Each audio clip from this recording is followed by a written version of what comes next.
Well, it's Monday. We're back again.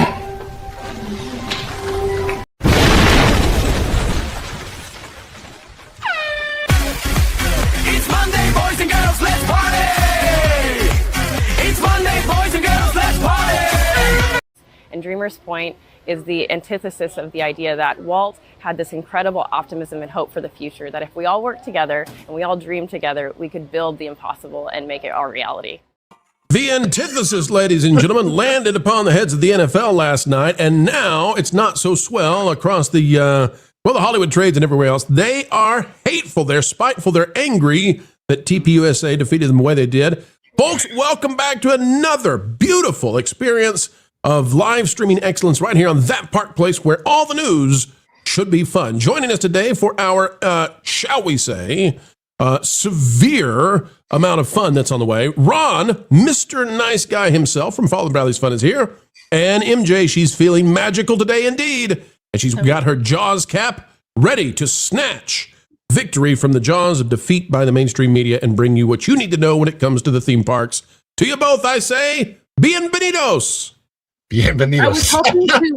I was hoping to take a chomp at Bad Bunny. That's why I put the Jaws hat today. Please stand clear of the shark. Por favor, manténganse alejado del tiburón. All right, folks. That's right, tiburón. Word for shark, yeah. Well, thank you. I've been on that thing a few times. You guys been on the monorail before? You been there before? The monorail? Hello, and welcome to Walt Disney's Highway in the Sky.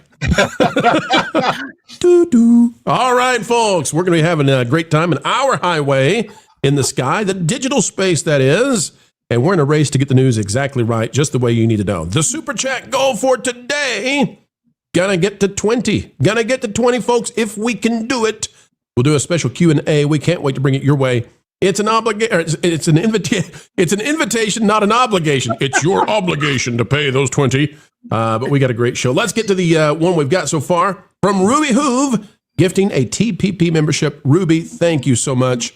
Ruby is always out there, always giving that one membership. And Ruby, you know, some people might look over it. Some people might say, well, it's just one membership. No, Ruby. Every single time we do something, you're there, and we want to say thank you. We really do appreciate it. The vast majority of folks out there who help out our channels and the website and everything we're trying to do, the vast majority don't give anything or give consistently just a little bit. And that is, folks, the winning strategy, like the tortoise and the hare. Now, I'm not telling you if Snarky shows up or William Thompson and they ask for their Korean cheerleaders that we're going to say, oh, no. But it's the Ruby Hooves of the world, really and truly. Wild Man of Yavin out there for 5, out of obligation. Now I feel badly. I reversed the quote, and I feel badly now. Folks, you're not obliged. I promise. We're going to have a good time no matter what. All right, before we get to it, Ron, you've got a show coming out after today's live stream. Tell the folks out there what you got coming up on Follow the Bradley's Fun. All right, yes, at 2 p.m. at Follow the Bradley's Fun, we have The Dish, and we're going to talk a little bit about that Super Bowl show and how, I don't know if I'm the only one that picked up on it, but I don't know. Bad Bunny kind of snuck in 2 members of the Fantastic Four in that show. And, well, maybe half of Star Wars too. yeah, there's this. Half of the Mando crew. I will say this. There was one of the performers who I was really surprised to see that caught me by surprise because I didn't watch it until today. I didn't watch it. Lady Gaga? I think that's how you pronounce her name. It wasn't her. It was the one that I'd actually seen live in person in my life, and that was Ricky Martin. I was going to say, we know you were a Ricky. We know you were a Ricky Martin roadie. Yeah, no, I was. I don't even know if I was a fan back in the day, but somebody invited me. They had like, hey, this is like 2000. Ron, I got extra tickets to a Ricky Martin concert. Want to go? Whatever, for sure. Ron, are you still living La Vida Loca? Yeah, hey, that song is pretty fun. I'll be honest with you. Living La Vida Loca. Can we also and put an antithesis that it's clean lyrics? Clean lyrics and living La Vida Loca? Yeah. Crazy life, I tell you. Texas 8412 out there for 5. Predictions on WDW spring break crowds. I'm going to say that I believe the spring break crowds will be slightly down this year because I think a lot of spring breakers are going to plan to go to Epic Universe instead and Islands of Adventure at a level that will be higher than Disney is used to. But I still think there'll be about 3 weeks And people don't understand this. The reason it happens like this, the reason there's 3 weeks that are just crazy, is because there are certain states in the United States that the entire state goes on spring break at the same time. And thus, when those states go on spring break all at the same time, every single school system in them, that's what causes insane crowds in Florida and everywhere that, you might have a vacay. Disney, not any different than that. But that's why there's 3 weeks that are just bonkers nuts in the spring season. Epic is almost sold out during a few days in March. I was noticing on their calendar, and I was like, wow, that's the spring breakers just taking all the tickets for sure. So, taking all the tickets. Taking all the tickets. At Disney right now, all the tickets, cheer and dance. Oh my God. Oh yeah, the cheer teams are taking over all the all-star resorts. Forget it. Well, no, I thought that was not this weekend, but last weekend. Going on. It's been. Is this the college one now? I think they've extended it because UDA or whatever it's called. It goes on forever now. Yep. It's on and on and on. All right, folks. Well, we got some news to get on, and let's hit it because, ladies and gentlemen, there was a Super Bowl yesterday, and beyond the Bad Bunny stuff, beyond the TPUSA, we're starting to think Disney had some real cold feet. We'll explain right now.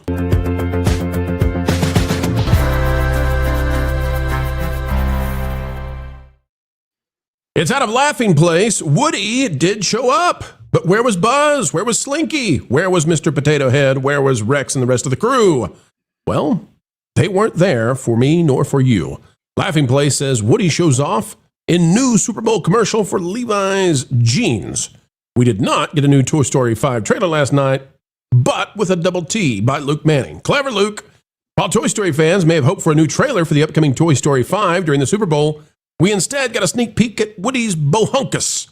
Yep, you read that right. And by the way, Woody does not have much of a bohunkus. I hate to break it to him, but Bo Peep is... Never mind, folks, we're not going there. That's weird, okay? Stop looking at his bohunkus.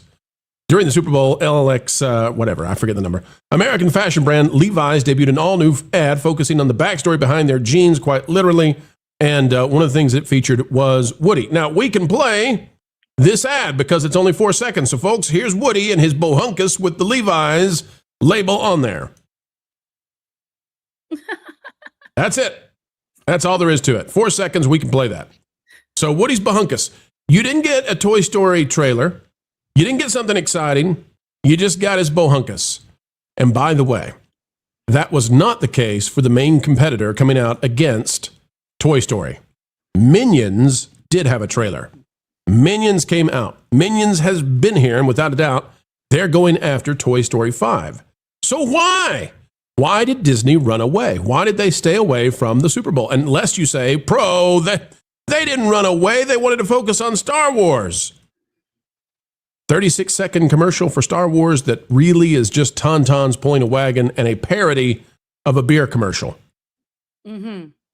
I'm telling you, folks, Disney got cold feet. Yeah. Disney's afraid, and I think they're afraid of the Minions. I think they're legitimately afraid of the Minions.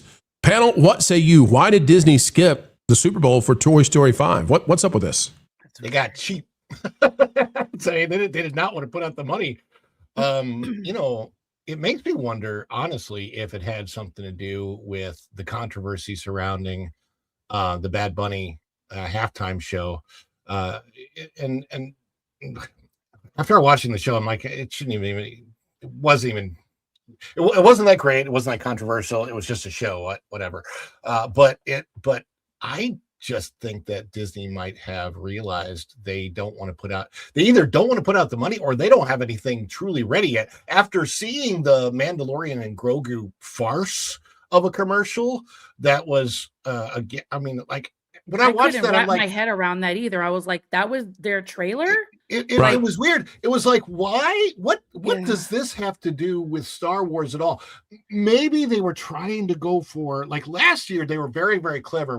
Remember how Stitch, they did that thing with Stitch and he invaded the Super Bowl and messed things up. And that was pretty funny. And that was good. That was great. Yeah, that was really good. This, if they were going for that, boy, did they miss the mark in a big way. Well, let's walk through this for a minute. Either, like when the Minion commercial came on, he was in a distance and he's like the only little Minion running out to the front. And I'm like, oh my God, we're going to have a Despicable Me 5. And then it ended up being Minions and Monsters, which I think is cool. Maybe Universal Monsters. Yeah, might tie it in with Dark Universe at some point. But here's the deal, folks. Take a look at this. Total number of views. And remember, Mario also got a trailer for an ad for the Super Bowl. So it's just Toy Story. And really, it's kind of Star Wars too. I mean, that's not really an ad for Star Wars. I don't know what it was. Disney, no Marvel, cold right? feet. No Marvel either. Cold feet, total cold feet. So look at this.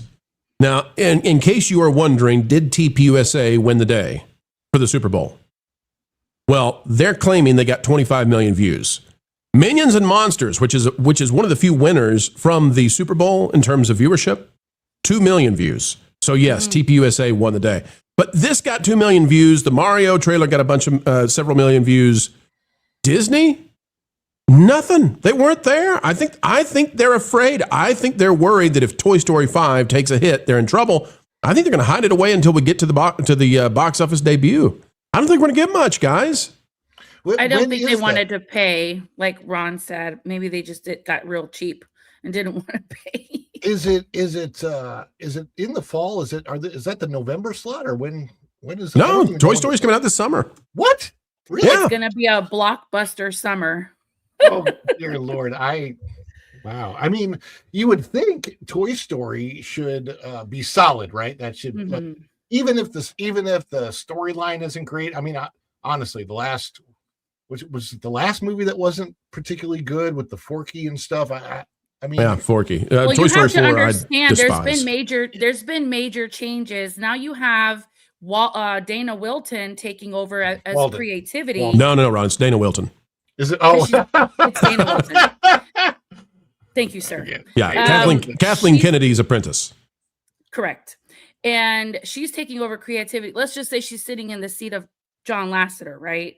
So I'm thinking with the changes that have been made these past couple of months, maybe they just don't have everything, all their I's dotted and their T's crossed properly. I think they're making last minute changes. That's my opinion. I'm pretty sure their I's are crossed.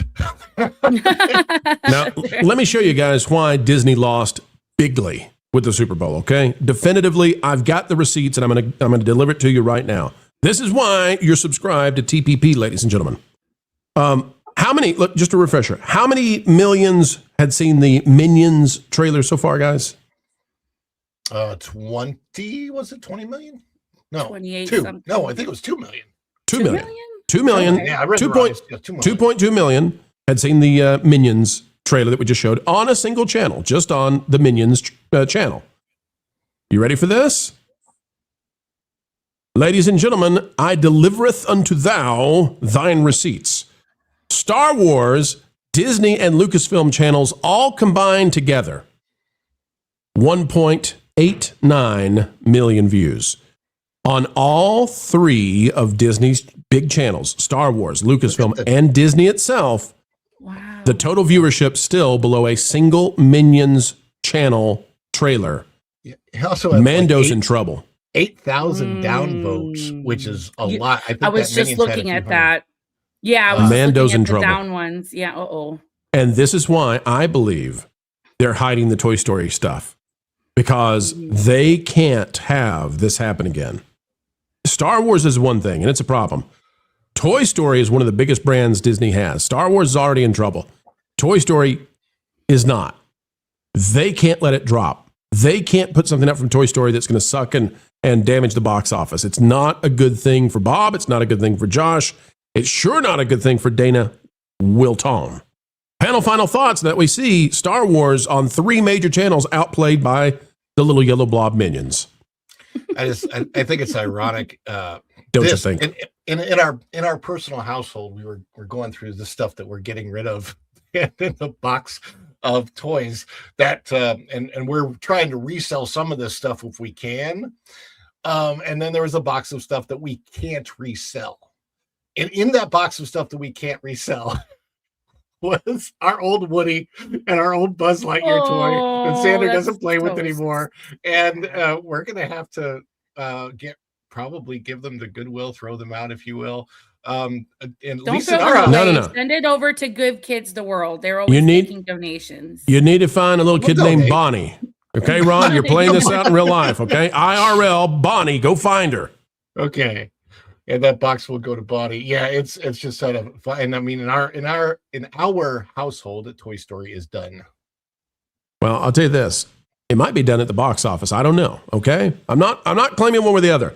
I'm just telling you, they were afraid to give you any more than Woody's butt. Don't be surprised if Dana Wilton wants to add some woke crap to Toy Story 5. Ugh, that would suck. Okay, I can see a little bit of Lightyear coming our way. We got to be on point and watch this before the kids do. And I think that's probably why they didn't want to give us too much of Toy Story 5. I'm telling you, if she's going to be sitting in his seat soon, they're probably making a little bit of adaptation, last minute stuff, to make it how she wants to add little, like throw it in there. Yeah, make those little changes. It won't surprise me. No, I hope not, but it won't surprise me. It's a strange world after all. It's a strange world after all.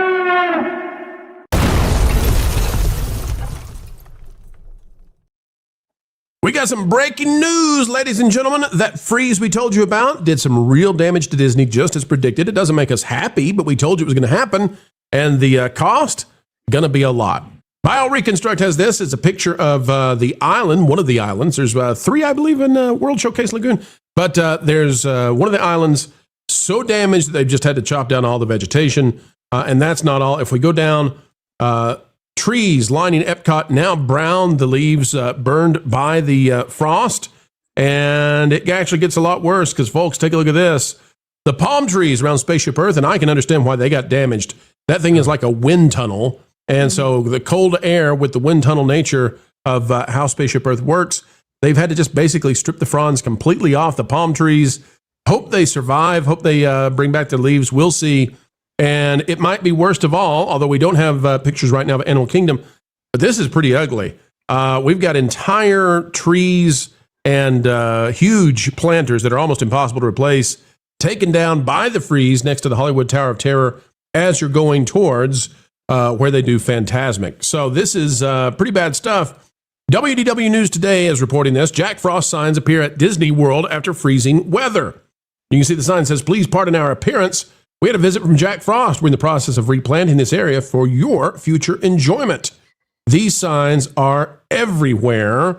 Ron, you've been all over Walt Disney World. You've seen this. How bad is it? How badly were things damaged? I was predicting this was going to be pretty harsh.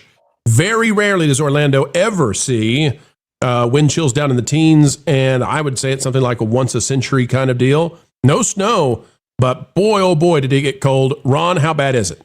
So I was at Animal Kingdom Friday.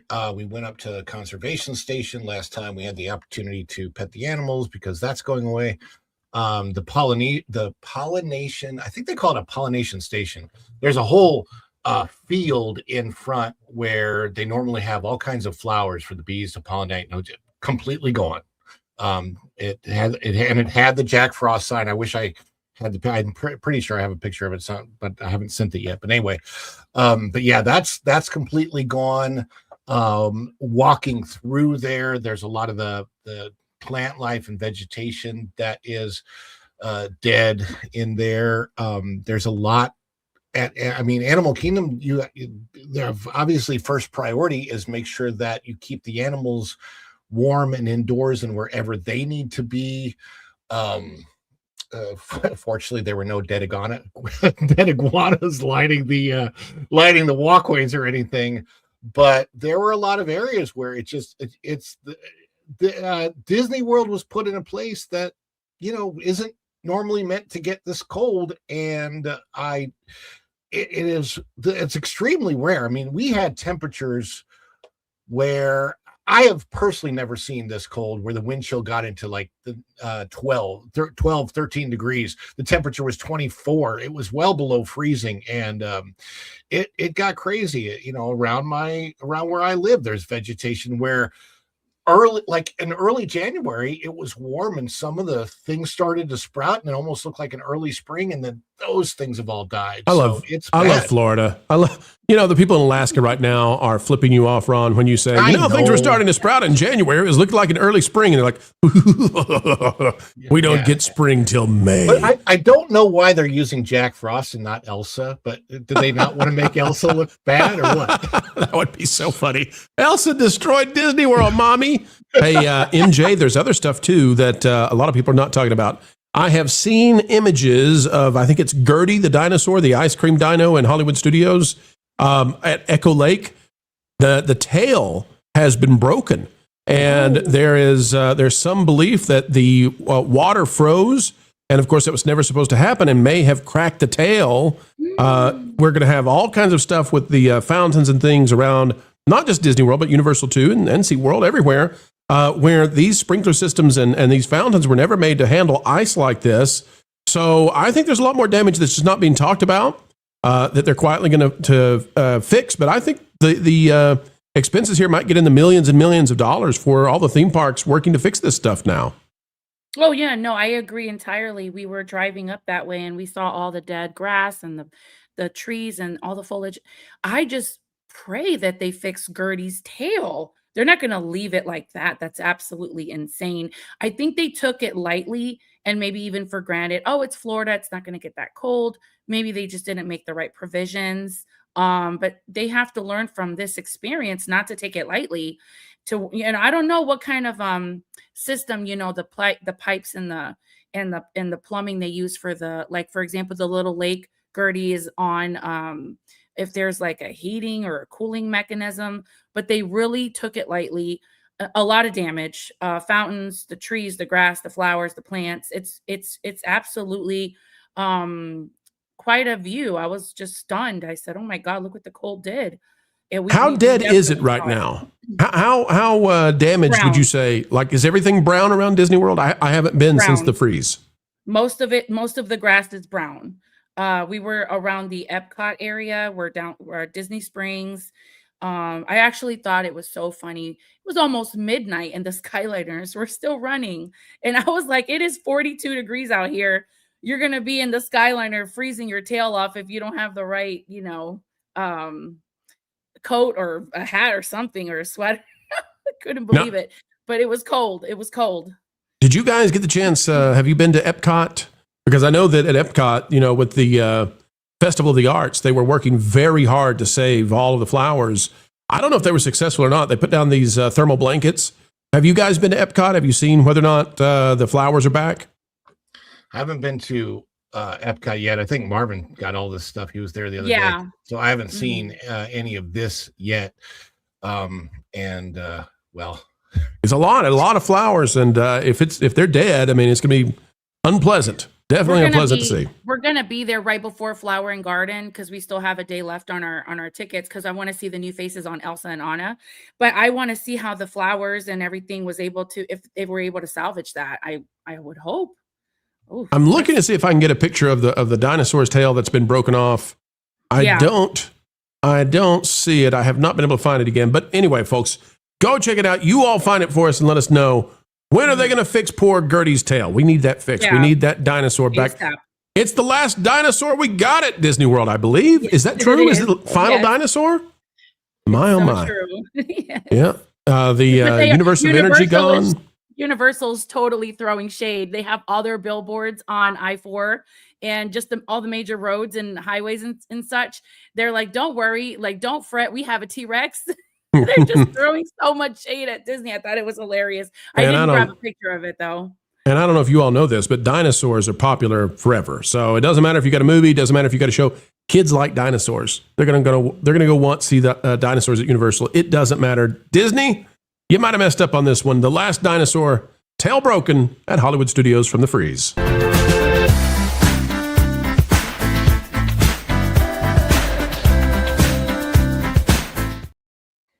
All right, let's get to the super chatters out there. Jeremiah for 5.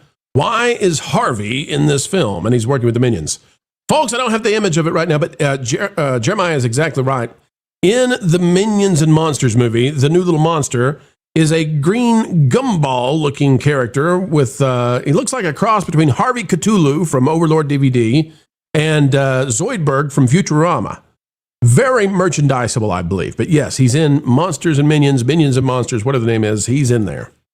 Dan's Life of the Kingdom member for 19 months says Super Bowl was a flop. Crap Bunny was distractifying.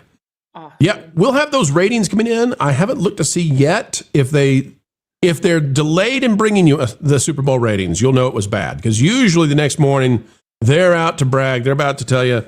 So let's see if I've got any stats on this yet. Let's see what we got here. Oh, TV Insider is saying they got ratings. You know they're going to say that Bad Bunny had huge ratings.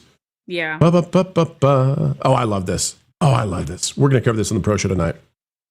Let's see. According to earlier, I'll just share it. Folks, we'll read this. It's from, this is from TV Insider. According to early viewing figures, Turning Point USA's All-American Halftime Show struggled to make an impact against Bad Bunny's star-studded and spectacularly choreographed performance. While Bad Bunny sang alongside Lady Gaga and Ricky Martin, Kid Rock was joined by country singers. You get the idea. The Independent states that the initial 25-minute broadcast of the All-American Halftime Show was viewed approximately 4 million times, which is a lie. Folks, we have it on That Park Place. We have the images. We have the pictures of this. This is delicious. Oh my gosh, they lie. Hang on, let me see if I can get this. Oh, it's on, okay. Here you go, folks. Here's the actual stats, 25 million. And we know this because we were taking screenshots. I've got the screenshots. Wow. I'll put a screenshot I had up in just a second. Video file. This is not even planned, folks. This is not a segment we were planning to do, but boy, I love when they lie, when we just catch them this easily. If we go to all files. Hang on, folks. I'm going to get up for you right now. Nope. Won't let me do it. Why won't it let me show a JPEG? Anyway, let me see if Marvin's got one of the screenshots I took in here. He does not. Wait, yeah, he does. Right here, look. Here's 3.6 million watching on the Charlie Kirk alone. 3.6 on the Charlie Kirk alone. So they're just lying to us. I mean, they're just dirty dogs. Let me say it again. The Independent states that the initial 25-minute broadcast of the All-American Halftime Show was viewed approximately 4 million times. The New York Times reported slightly higher numbers, noting that the show drew 6.1 million concurrent viewers on YouTube. Okay, that is correct. 6.1 million concurrent viewers on YouTube. That's on 2 channels alone. That's not all the channels. The All-American Halftime Show aired on Turning Point USA social media channels, including YouTube and X, and on various conservative networks. At the time of writing, the All-American Halftime Show has over 19 million views. It's over 20 now. In comparison, the Independent notes Bad Bunny's performance is projected to draw around 128 million. This would make the Puerto Rico singer-rapper set one of the most watched halftime shows in history, which is a vague enough thing that they can say, right? Because what is one of the most? There's no, who knows? One of the most. Yeah. Here's what you need to know. Here's what you need to know, ladies and gentlemen. If 20 million people, and we know this is true, at this point. If 20 million people left, take it in half. Say it's 10 million. Take that in half. Say it's 6 million. Okay? I know 5's half, but 6. If you cut those in half, right? If just 6 million people stopped watching the Super Bowl and the commercials and went into this, it's a huge, massive win for TPUSA. And why? Why? Because those advertisers are going to say to the Super Bowl and the NFL and the channel, hey guys, we had an estimate and we didn't hit it. And we paid for that estimate. So they're just fibbing to you. Anyway, that's breaking. We'll cover that later today on the Pro Show. But that's the big deal right now. And I have a lot to say about this as being half everyone. I don't know if everyone knows, but I will say I am half Puerto Rican. I am extremely against the fact that this person performed at a halftime show during the Super Bowl. I have a lot to say about it, which I won't say it on That Park Place, but I have a lot to say about that. And I'm not being biased because I could be. Oh yeah, I'm half Puerto Rican. Bad Bunny's from Puerto Rico. Blah blah blah blah blah. Again, I have a lot to say. I might talk about it on the dish a little bit more in depth because I have a really how do you say this? A step in it because I am half Hispanic, right? So, but he had no business performing at the halftime show, and I'll leave it there. Well, I'll show you this. The media is in freak out mode. TMZ posted this last night. While Bad Bunny took one of the world's biggest stages Sunday, rocking the Super Bowl LX halftime show from Levi Stadium, Kid Rock tried to outshine with his own concert for Turning Point USA. TMZ says, who had the better halftime show, Bad Bunny or Kid Rock? With more than 300,000 votes in, Kid Rock is winning by a 2-1 margin. That's delicious. Yeah. Just real talent, good lyrics. I want people to understand, as a daughter of a musician who was a percussionist, who played with people like Luther Vandross, Gloria Estefan, Carlos Santana. Yes, my father is retired. He is a musician up there. I grew up with an ear for music naturally. So they needed to put a talented band, an actual musician with, instruments, good vocals, good lyrics that the whole family, everyone for all ages can enjoy. That, my friends, was not entertainment. That is a young man who is confused and has perverse lyrics, and I don't want my children anywhere near him or his music. So I had both feeds going at the same time, so I would know what happened on both shows.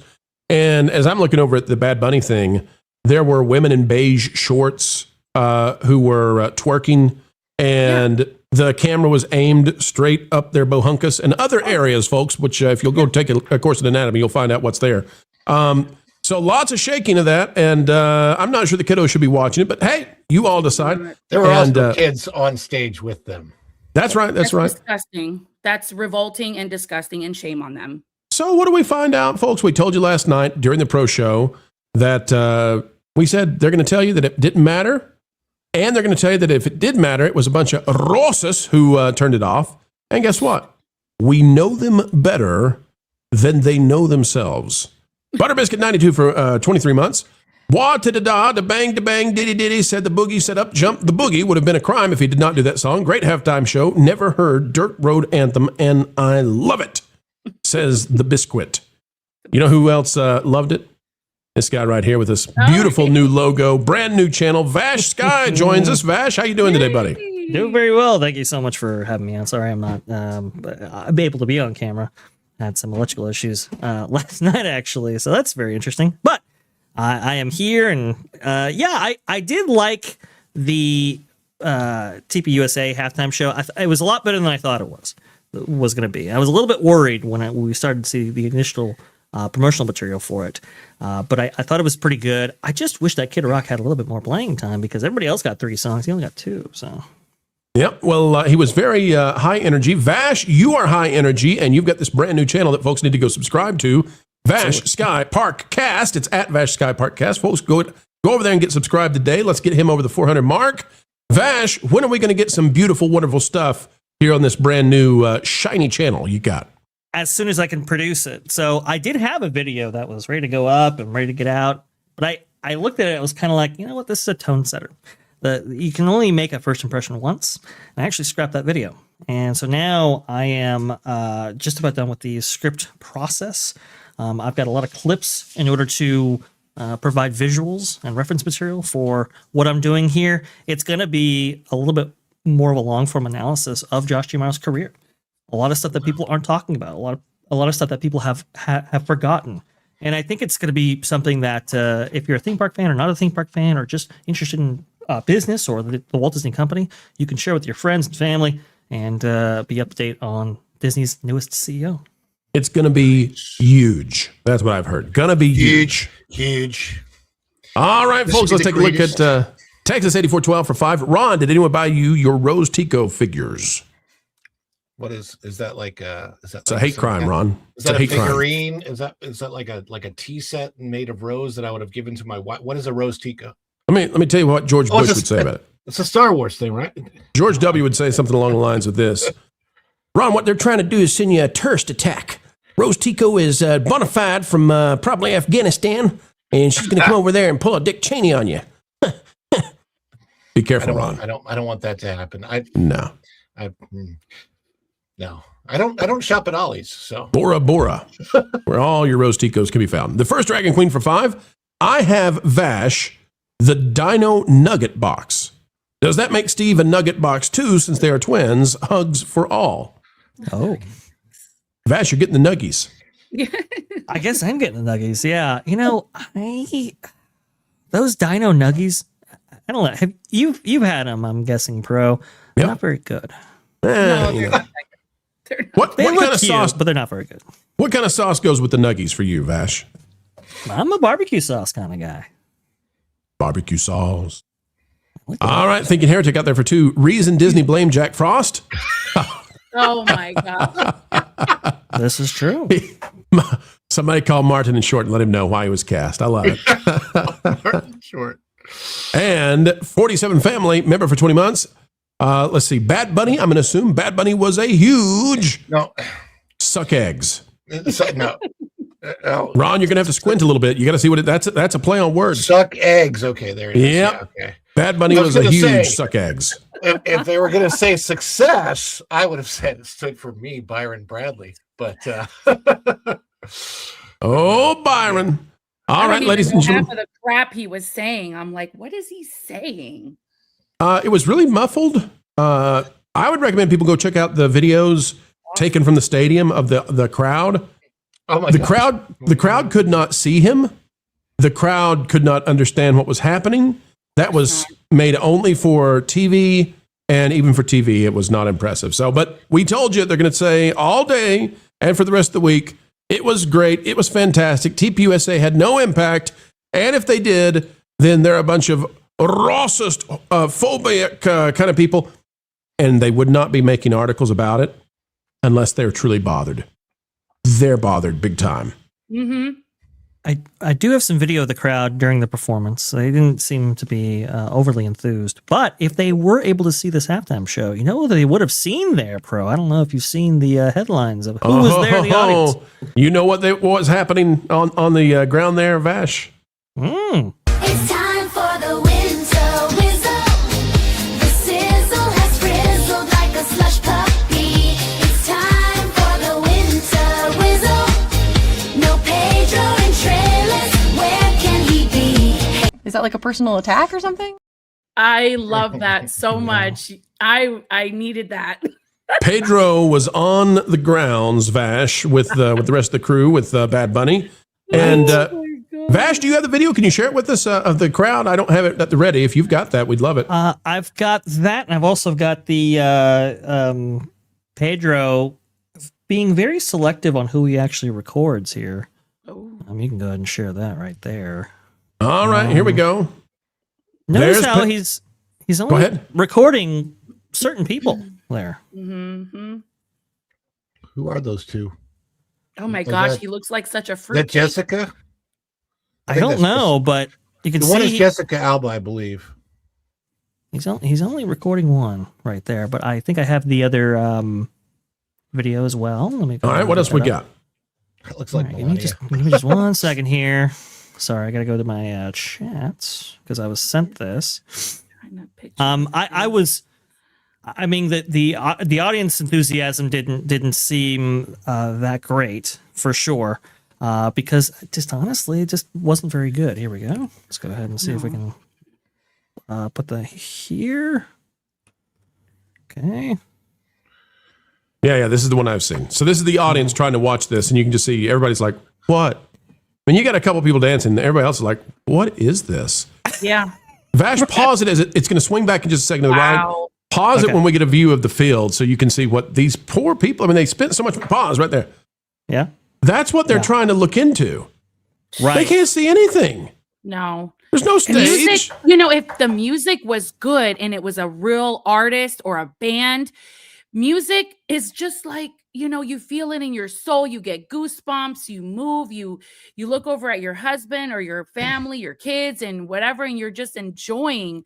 These people are not enjoying because it's not music that's being what's coming out of the speakers. I don't even know what kind of sound system they have at the stadium, but that's not music, that's noise.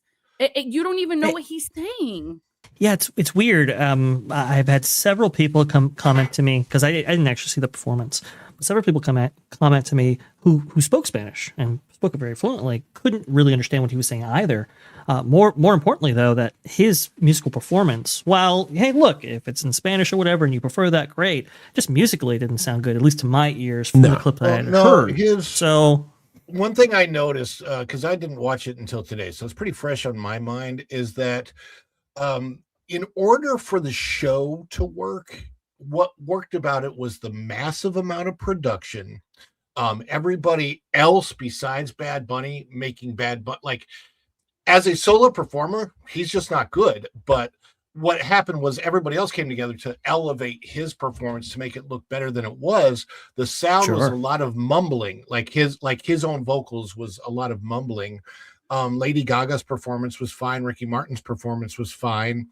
And those were the only two snippets, which I'd say they were each less than 60 seconds or around 60 seconds of the whole performance that were actually somewhat musical. The rest of it was that that I hear driving around my neighborhood. Like that. Like all the songs sound like that. Right. All the reggaeton songs are the same. They're all the same. Exactly, and it's the same beat, it's the same thing, and it's kind of boring after a while because it's all you hear, and I hear it in traffic driving around Orlando all the time. It's just something you hear. But I'm remembering the last Super Bowl show that I remember that I thought was pretty good, and it just kind of came to my mind. That was Bruno Mars. I like the Bruno Mars halftime show. I remember that one. Mm-hmm. So imagine that you spend thousands of dollars to be at the Super Bowl. Oh, good Lord. And one of the reasons to spend the thousands of dollars is you get to see the thing live. You get to see Bruno Mars live, or you get to see Metallica live, or you get to see Bruce Springsteen live. You get to see somebody amazing live. And instead, you can't understand the music. You can't see what's happening. There is no stage. There are no pyros. It's literally, they brought out sugarcane plants and banana trees and pretended to be working on a plantation somewhere.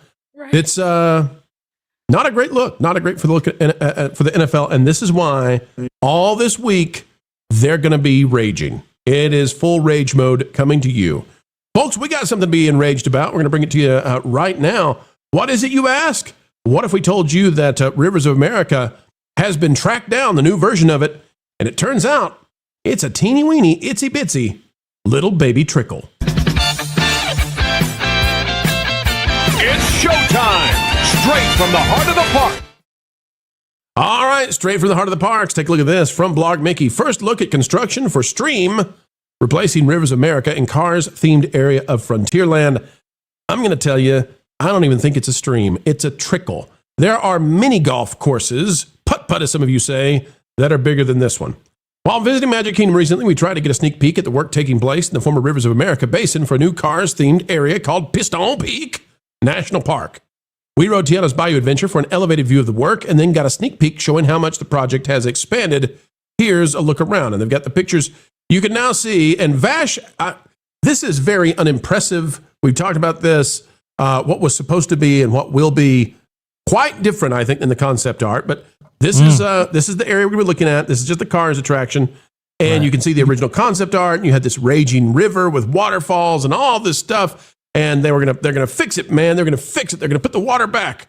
And now, if we go down here, we believe this is the size and the width of the water. We can go down here to where this is what they're saying, is that this is literally where the stream is going to be. Now, I'm quite harsh about this. I think this is silly. However, I respect Jim Shull, former Imagineer. Jim Shull has a different opinion than me, and I'll take that into consideration, and maybe he's right, maybe I'm wrong. But Jim Shull says, given the choice between a lively mountain stream with waterfalls and noise versus a slow and wide river, I'd pick the stream.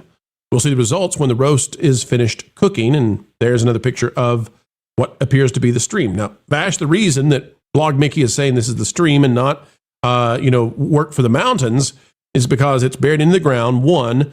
Two, it has that meandering design that really wouldn't work for a building, even if you're going to build mountains. And then two, they go on and show what it looks like when Disney's preparing to do mountain work, and this doesn't look anything like that. Right. So, Vash, this is going to be a really, really small stream of water. Your thoughts on whether or not Disney can make that look good when we get to the finished outcome? Yeah, I mean, it just seems like it was tacked on. I don't think this was the original design that Imagineers were going with. They got so much pushback and criticism, though, that they kind of, I think, incorporated this into the design, which is why it's as narrow as it is. It's not really a main design feature. I think it does look like, to me at least, rather than a meandering pathway or something else, this does look like a string to me. Versus this. This is what we versus have. this. And you have to understand, right? You have a steam wheeler going through this when Walt Disney World first opens. It's 2, right? And so that's why it is the width that it is. So I don't think it's any surprise that this is narrower now without these vessels navigating these waterways. That being said, though, it's not nearly as impressive, and hopefully the rock work actually does make up for it. But it just doesn't seem like a really big design element. It seems like it was kind of strewn or laid in there late in the game, and that's why it's as narrow as it is, and which is really unfortunate, because that whole area around there really was built and supported by this idea of water, this very naturalistic setting. And so to diminish that to this degree, I think is most unfortunate for a place that has always been synonymous with water. MJ, I know that you are a big fan of Rivers of America, Tom Sawyer Island, the beauty of Magic Kingdom. Your thoughts on just how diminished this is? Hank Hill, MJ says no, pass for the moment. We'll go to Ron instead. Ron, this reminds me of King of the Hill, where Hank Hill keeps saying that, Peggy, be quiet, don't tell people I've got a narrow urethra. I think the Magic Kingdom just got a narrow urethra. I'm determined to make MJ laugh. That's not how I was going to say it before, and I thought, I'm going to make MJ laugh. It's really heartbreaking. It's just, I can't even look at it anymore. Every time I look at it, my heart just completely sinks to my stomach. And then showing the construction on what they're doing with the new cars thing, it's just it hurts my soul.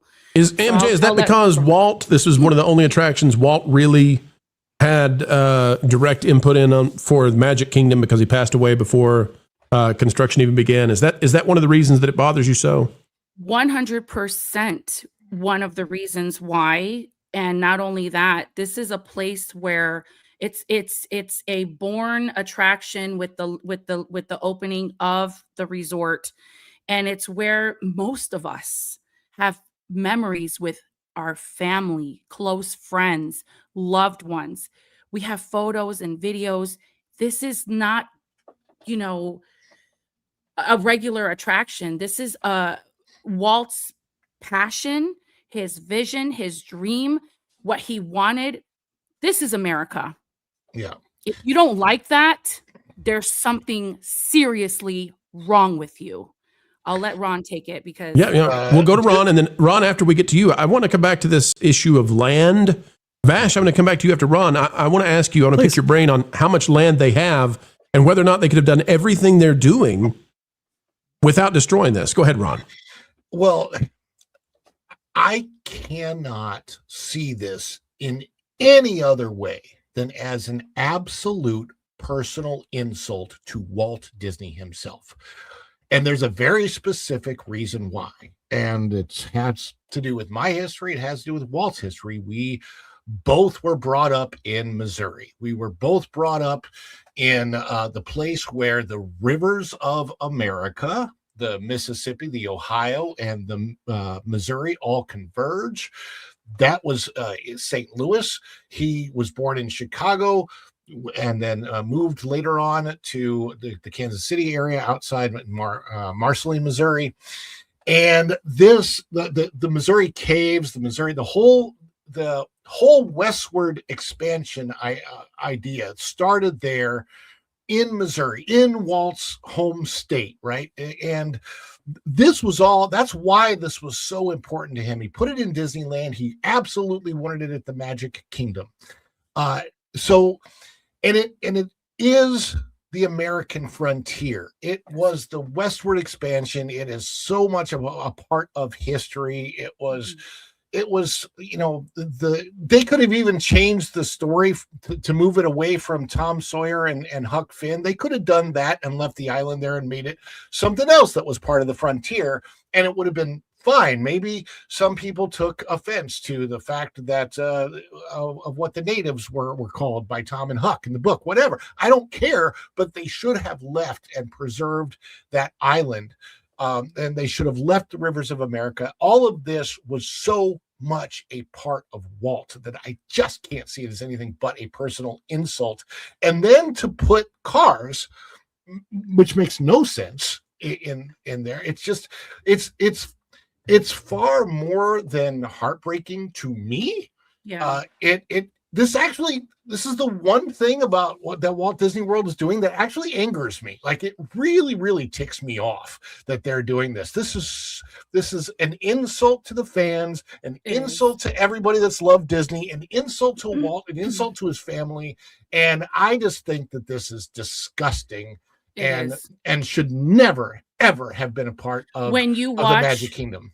When you watch the documentary on how Disneyland was filmed, the blood, sweat, and tears of those men building the riverboat and putting together the rivers of America, if that doesn't do anything to you, then you're soulless. You don't have, you're just heartless. It's absolutely amazing, that documentary. If you haven't seen it, please go watch it. It's Disneyland beautiful.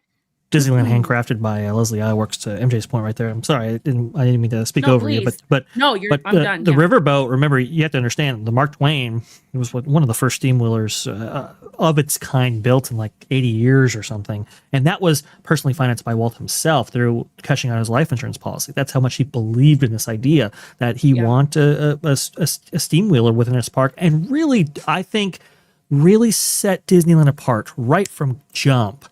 As something different, something that wasn't an amusement park, but something that was more scenic, atmospheric, etc. And I think the installation of this Cars type attraction, right, in this spot, I think it reflects a fundamental misunderstanding of what makes Disney parks different. Because this is the idea of replacing the rivers of America was all about, okay, this is what Jeff Valley says, underutilized, right? In terms of its square footage, it doesn't make us any money. It only absorbs money, right? Because maintaining an old-fashioned steam wheeler is very expensive. You have parts that you're probably looking to fabricate rather than buy off the shelf, right? Maintaining a river like that, obviously, it's an extraordinary cost, and that too goes for what's on the island itself. So if you're talking about something that only takes money, then something that makes money via like a new e-ticket attraction that has Lightning Lane, right? And that has a large consumer footprint, because Cars is still a revenue driver for little boys who are interested in vehicles at a young age. It is one of the most profitable for them. So from that mindset, you understand what they're doing.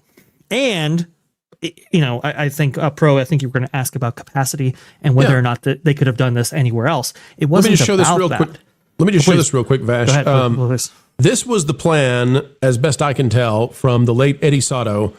Big fans here of the channel. We love to getting to talk with Eddie behind the scenes, and we miss him dearly.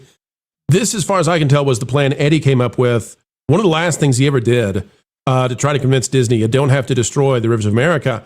Folks, you can see it would have involved having the loop down there just as usual. The boat could have kept doing the loop.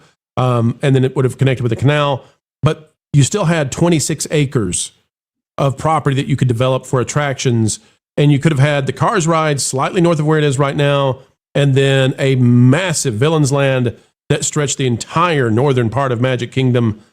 They didn't want to do this, Vash. They didn't want to use 26 acres. Of course. Now we've got parking lots. And a lot of people don't know this, but the biggest thing they're adding so far with this expansion, parking lots.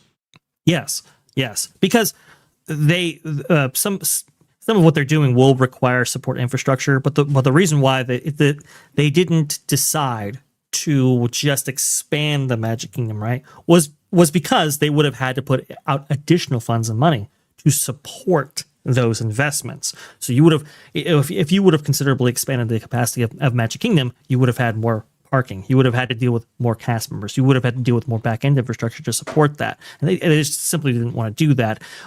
Which is crazy. That means they don't want to increase capacity. Right, they just want to raise prices. Of course. They just want to raise prices. And they want to reduce expenses, Pro. what was really interesting about the last earnings call was that entertainment for the company actually did bring in more money than parks. I think it was $11.41 billion versus $10 billion for the experiences division. The reason why the experiences division was a bigger story is because it contributed in terms of profit 3 times the amount. So off of $11.41 billion for the entertainment division, and they only made $1 billion. And you can imagine if Zootopia never came in for them, how detrimental that would have been for them. But when it comes to the experiences division, they made $3 billion.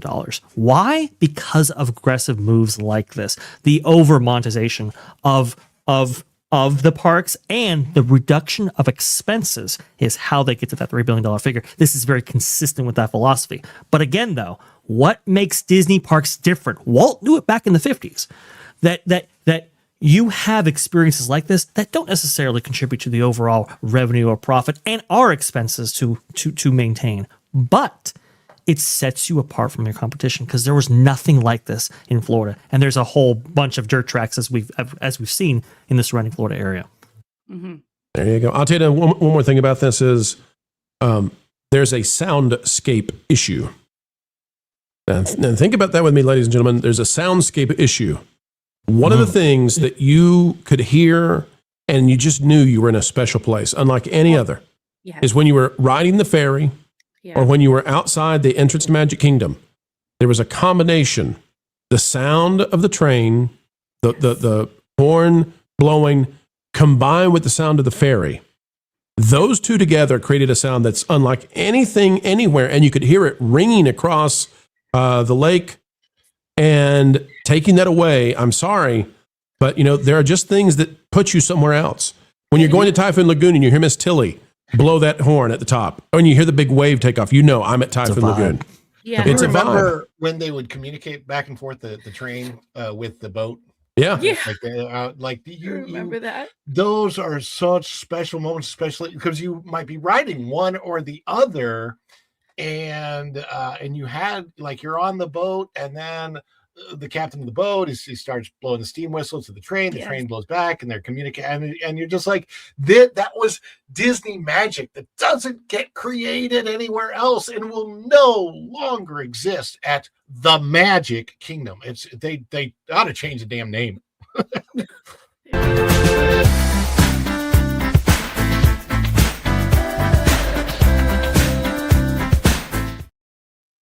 All right, folks, we've got a member chat out there from Packy Protons. Member for 19 months. Love seeing you out there packing. Tired of the member berries. Disney, yay, Tauntauns. I think I know what he's talking about. He's talking about Disney, yay, Tauntauns. Oh, I remember that. You remember that? Oh, we love your member berries.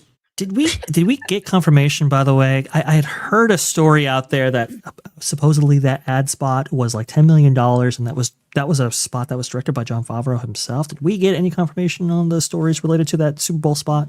I loved Valiant Renegade's comment on that as I was leaving his show last night. He said, yeah, Jon Favreau directed that just like Jon Favreau directed The Lion King. Just like he directed The Lion King, I tell you. Yeah. I was very disappointed, and a lot of people who were Mandalorian fans and were looking for Mandalorian coverage were also disappointed by that. Very big miss by the Disney company. Bizarro. It was absolutely bizarro. All right, folks. Let's see. We got another one out there, Wildman of Yavin, and listen, Wildman. So we are thanking you big time. We are thanking you big time because I thank you for the laugh. I needed a good laugh, please. Absolutely. Folks, we got to get to that 20, and we need your help to hit that 20. So if you would be so kind as to help us get to that mark, we would love you. We would appreciate you. And we'll do a special Q&A and talk about whatever you want us to talk about. But we got to get 14 more to get there. Wildman, if you have 5 out of obligation. That's not a real word. Obligation. Wildman, thank you. You know what? That deserves a clip. Here you go. Wildman, if you haven't, this one's for you. It was a peaceful planet until he arrived. Then he brought wild to our skies.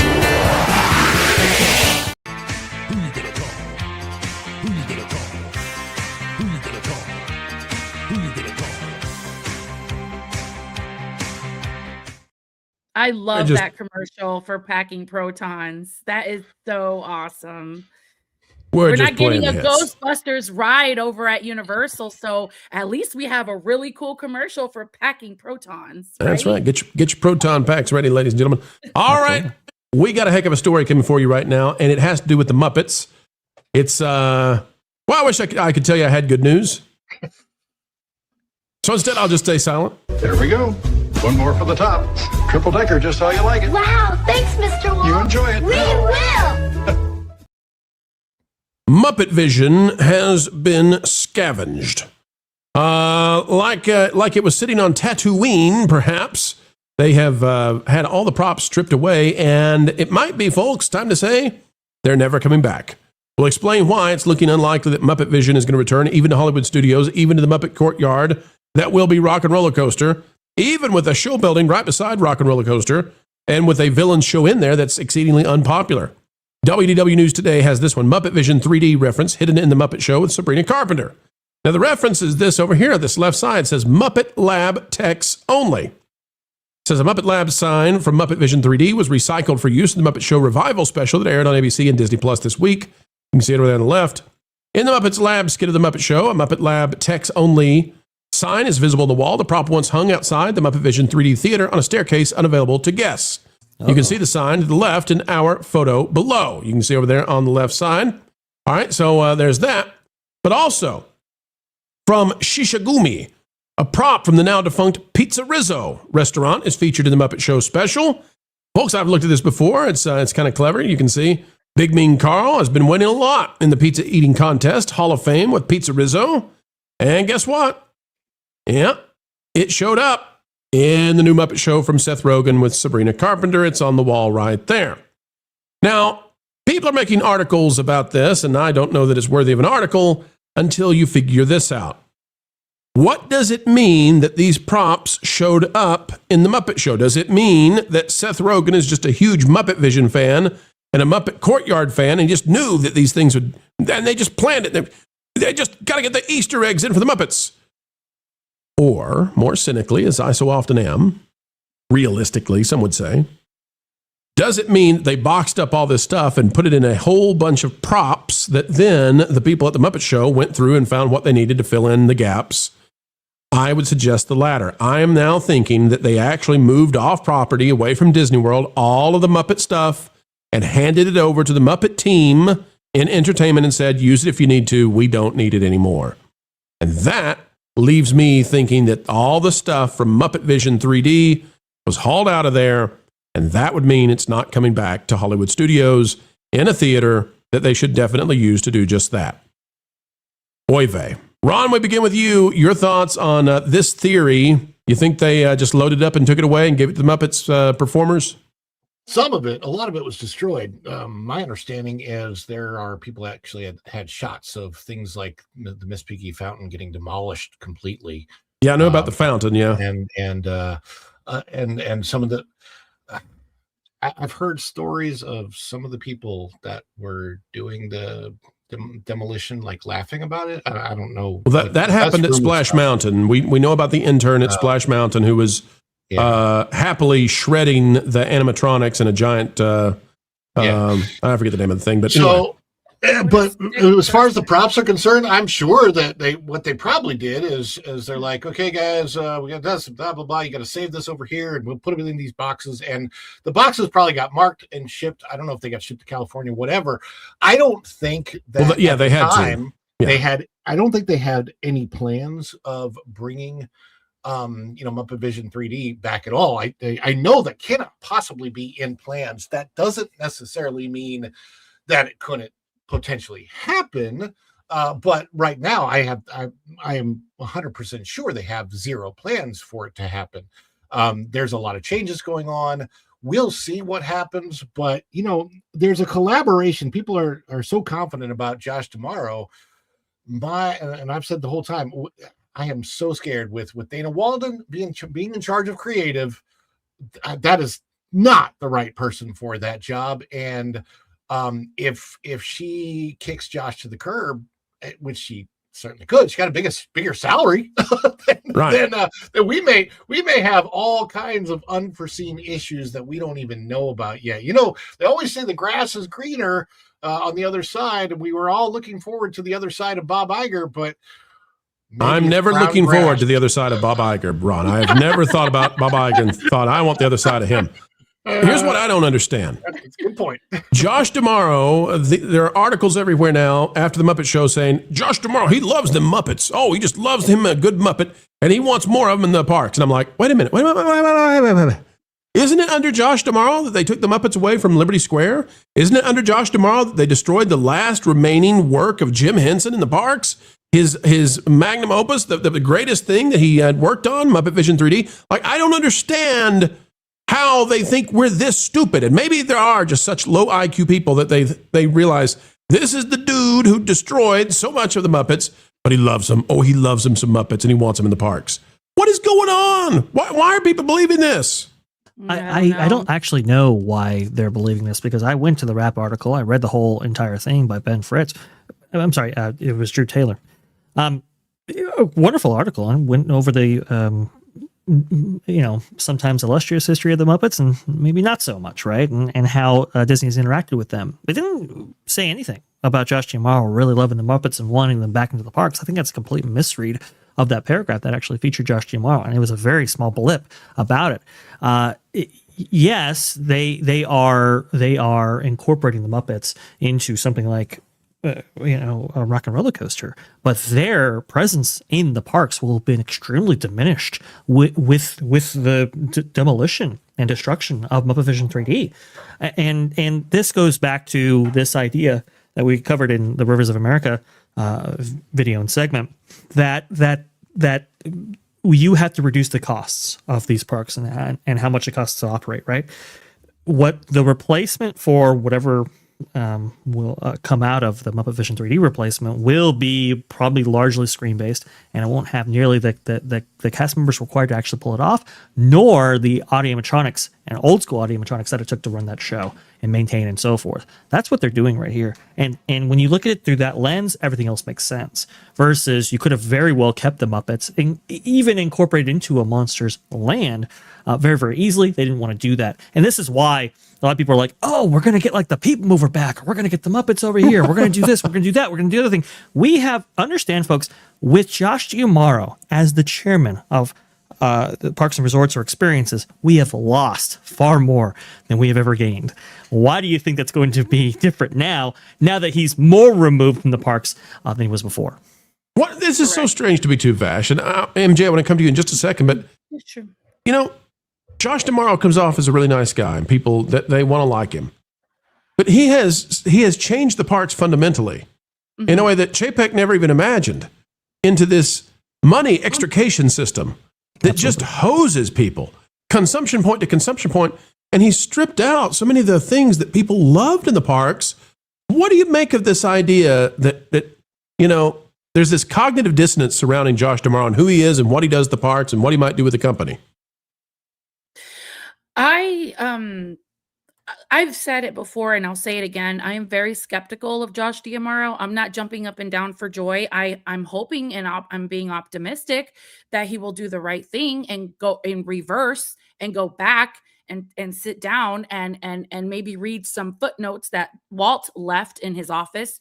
But, I am wondering what he meant by bringing more Muppets back into the parks. You've demolished Muppets Courtyard for a film that's over 20 years old now.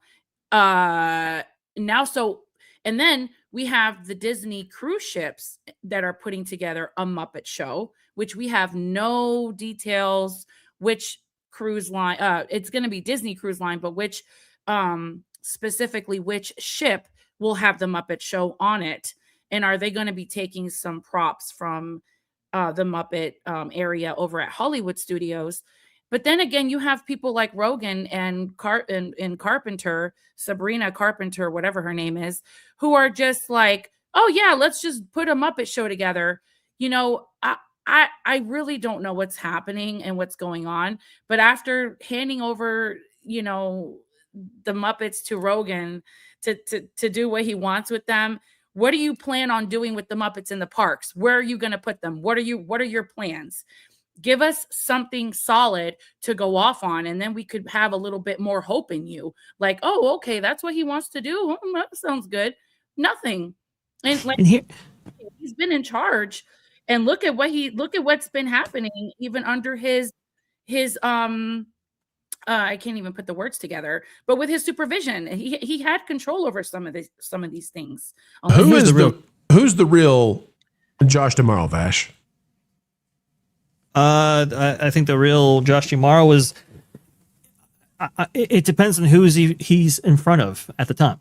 He will tell you what you want to hear, no matter who you are, and that's what makes Josh Tomorrow somewhat. I mean, I don't think dangerous is the exact right terminology, but that really makes him so effective in doing what he wants to do, right? Because he has done far more than Chapek ever did.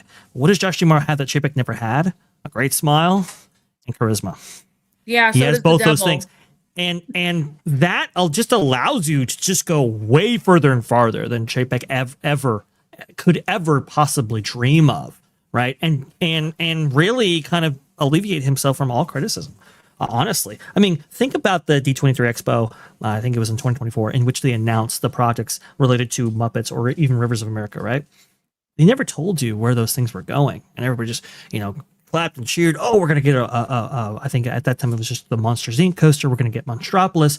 We're going to get Cars. And they held back specifically on the announcements. Mm-hmm. They were closing Muppet Vision 3D and Rivers of America until days or sometimes even weeks later, because we didn't actually know if, in fact, the Muppet Vision 3D theater was going to be a victim of these quote-unquote expansions until much later. They knew they were going to do this. Josh Tomorrow knew they were going to do this and specifically held out those details until afterwards.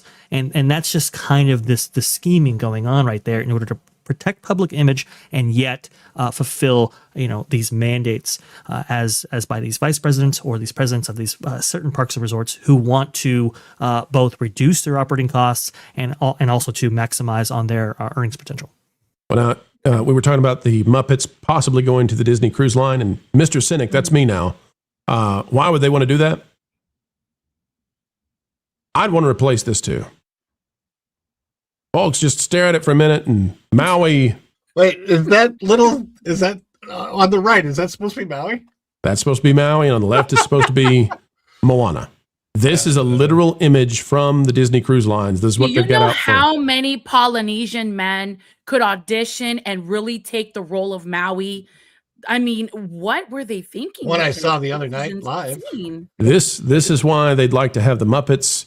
Amateur puppeteers to a pre-recorded soundtrack. They'd love that. Is because I don't know if you all know it, but it's rough right now when it comes to live entertainment on the cruise ships. Oy vey,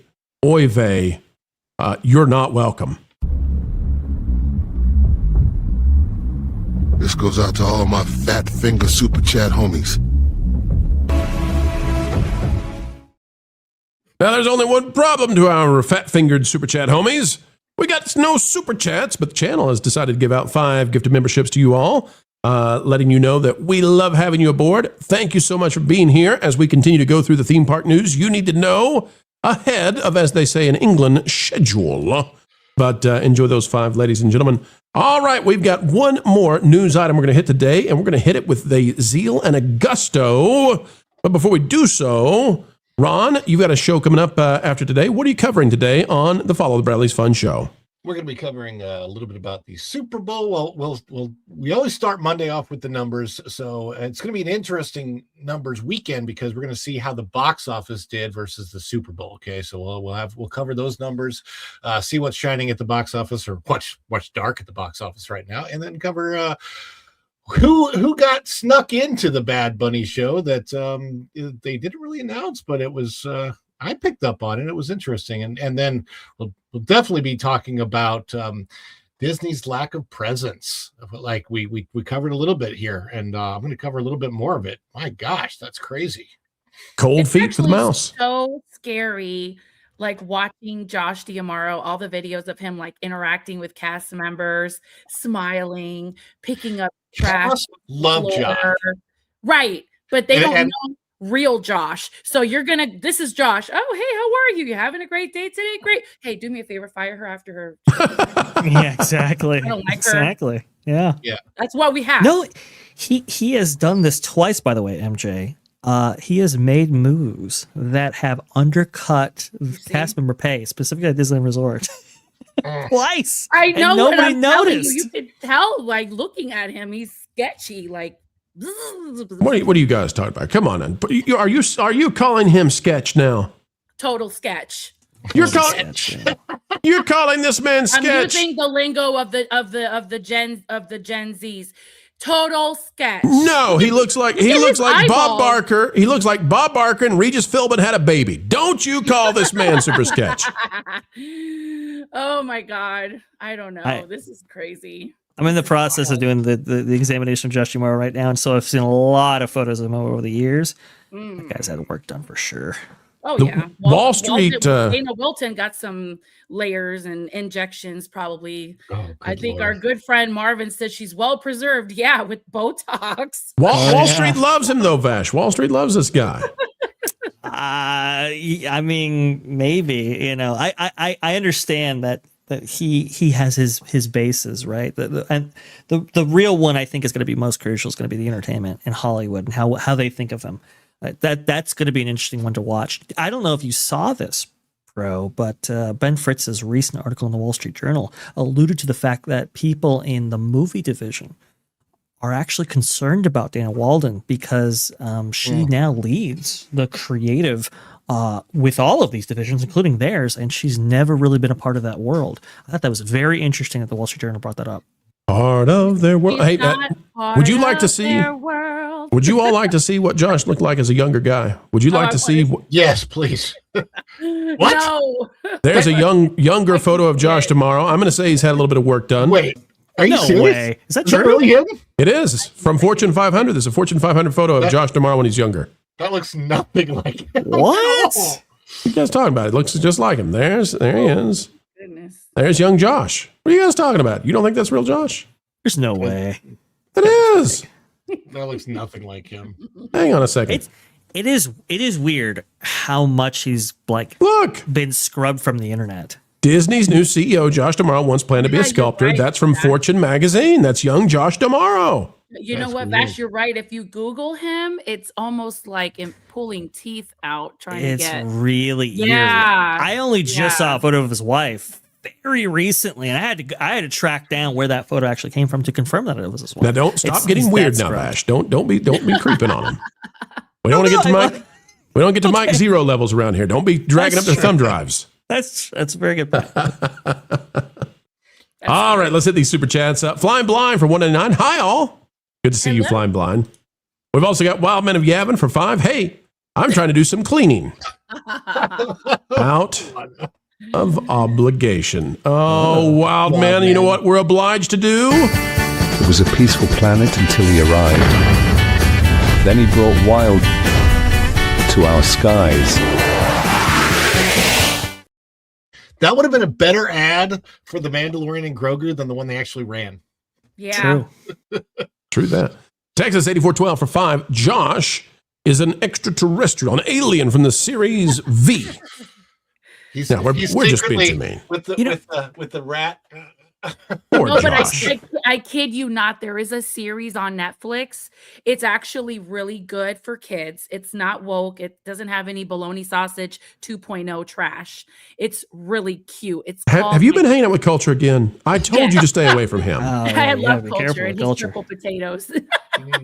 And there's an alien. It's I think it's My Dad is a Bounty Hunter or some. It's a cute little cartoon. It's cute, and it's a 2-season series.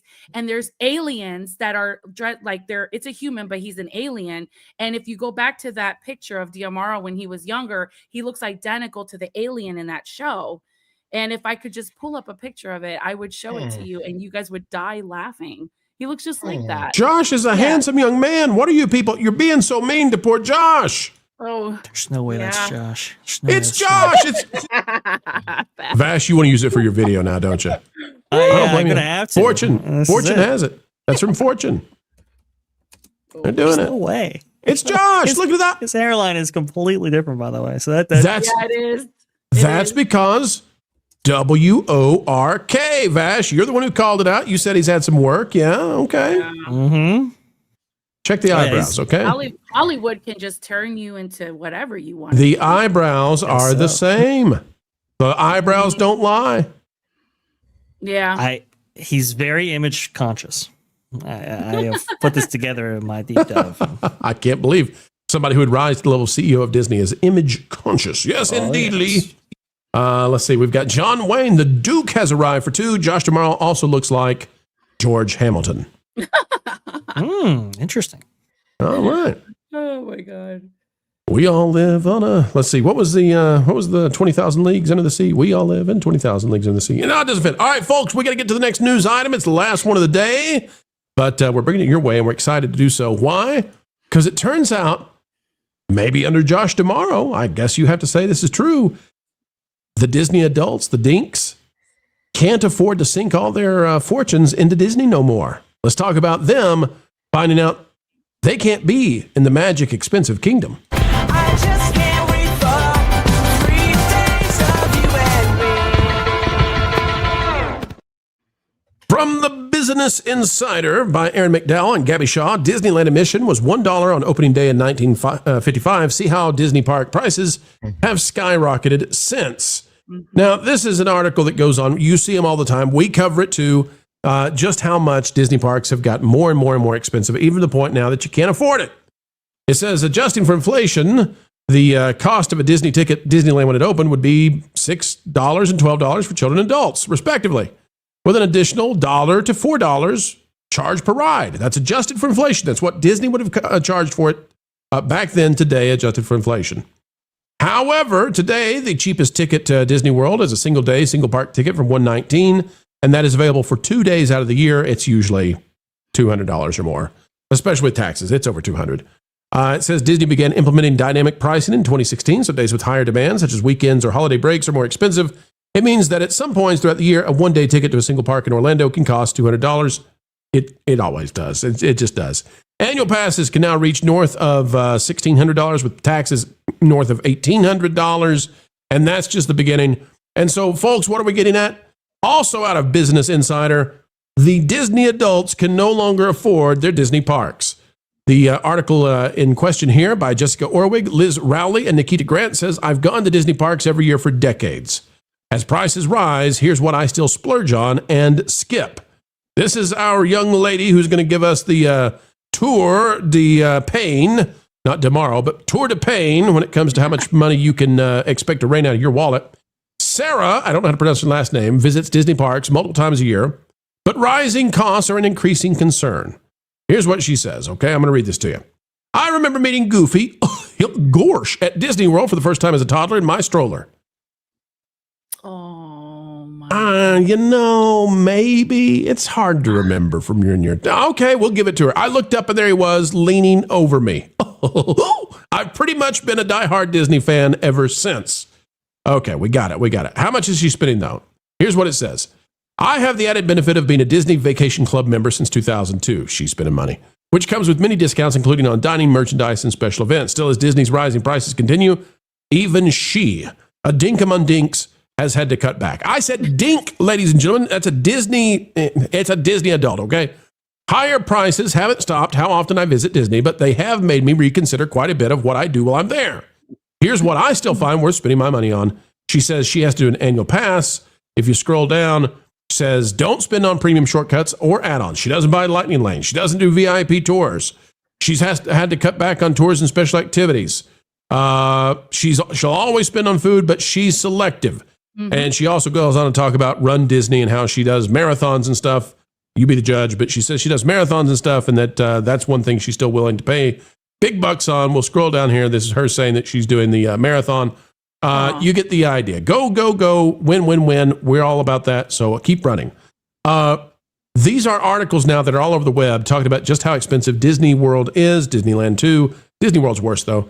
And the idea is the average person simply can't afford to do Disney anymore unless you're a Floridian. But if you're not a Floridian, it is just too expensive now for most middle-class families to visit. Vash, I'm going to go to you first on this because you have a theory as to why Disney is doing this. We've talked about it before. Disney not interested in increasing capacity, but rather in going for the global elites. Vash, are they pricing out the American middle class?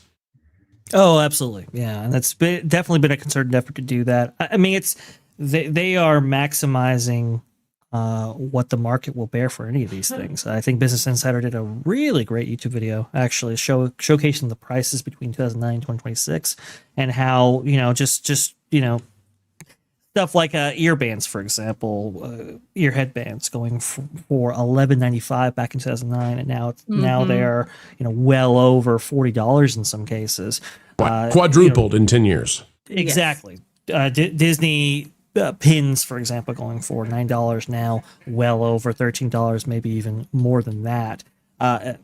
Pretzels, Mickey pretzels that are so iconic and so intertwined into the iconography of the parks, going from $3.79 to now well over $9. Churros going from $2.39 to now well over $6 or $7. It's just all of these things that add up. So even if you were to have a very similar vacation than when you had before and experiencing the same things, those things will have well outpaced the rate of inflation. And that's how they're maximizing this kind of revenue intake that you see on these quarterly earnings reports. It shouldn't surprise anybody that for the first time ever, the Experiences division achieved a well over $10 billion revenue figure for the quarter. And when you look at the profit margins at $3 billion, it's a very aggressive way of making money. But honestly, the resorts, or the Experiences division, I should say, has really had to do that in order to fund what Disney's doing within entertainment and so forth. When you have a Tron Ares, for example, lose $200 million, or a Snow White lose $400 million, and so forth, those have to be made up somewhere, and unfortunately, it's been at the Experiences division. Likewise with Disney Plus, right?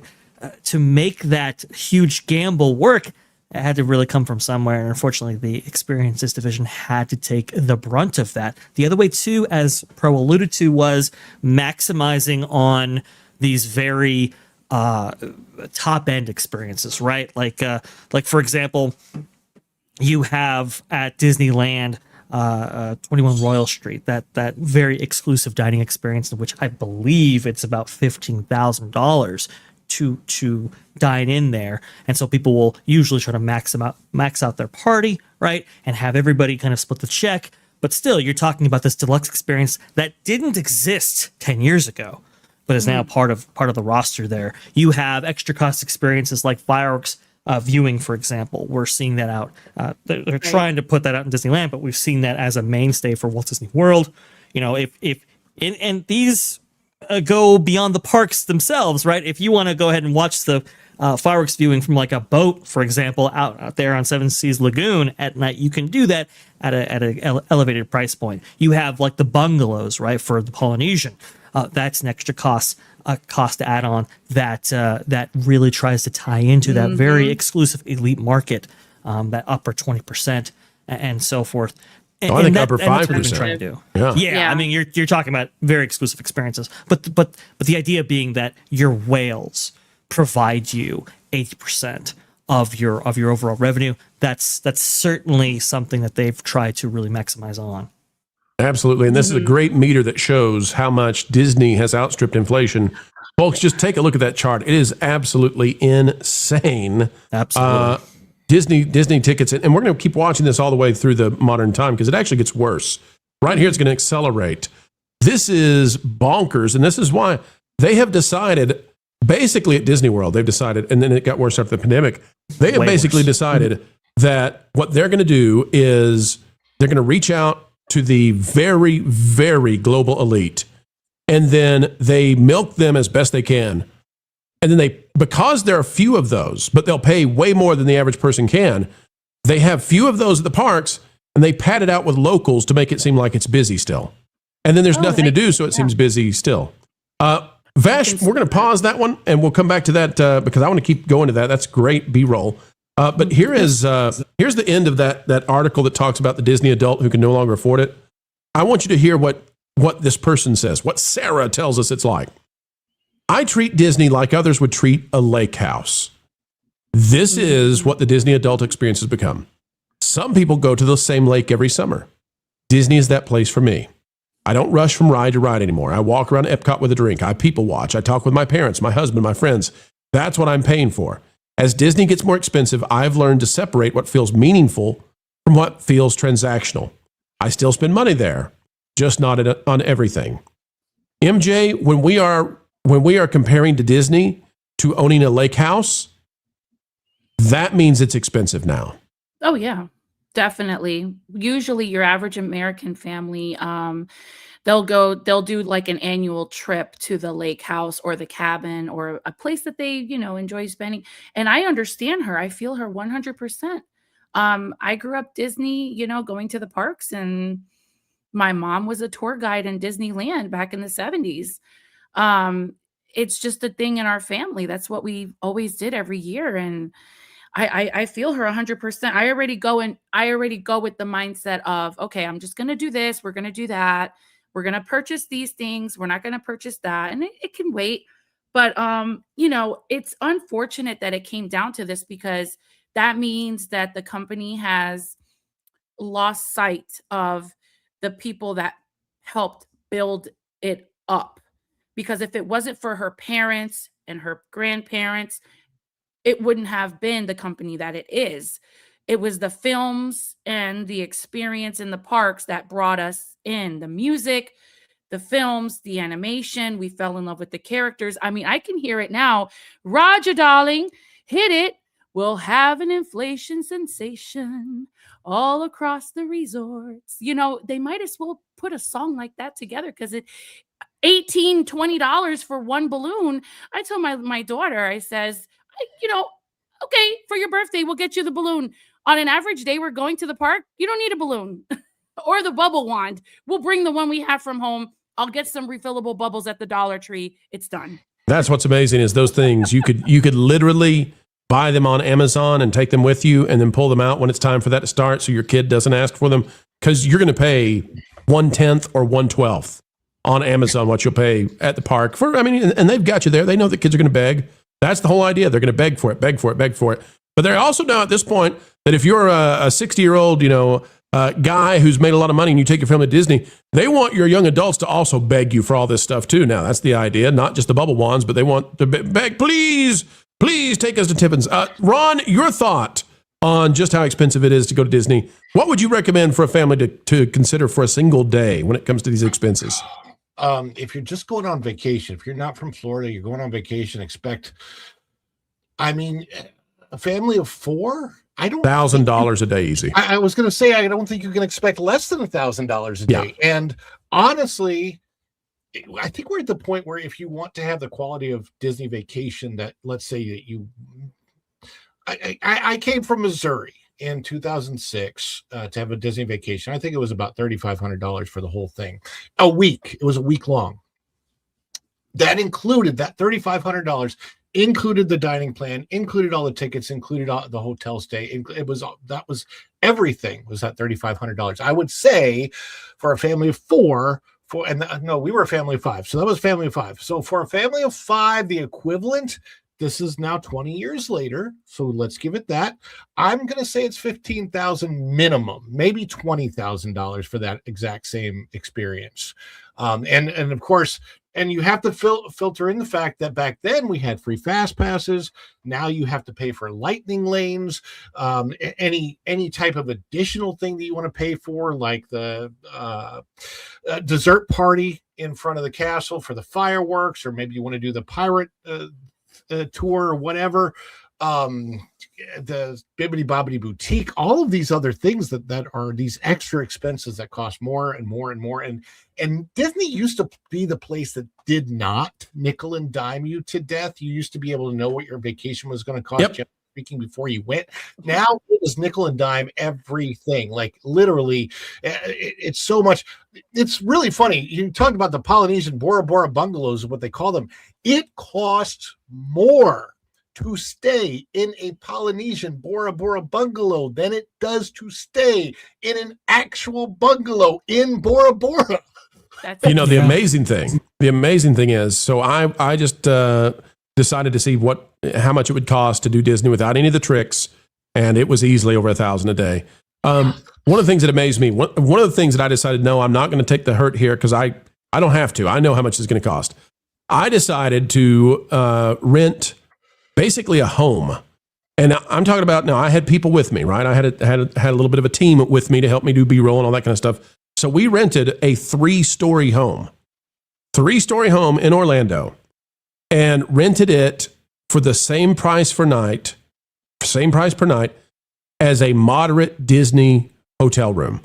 That would have been 2 beds, 2 beds, single room with a bathroom in a moderate hotel at Disney. We rented a 3-story home for that price. Yeah, that is how insane it is now.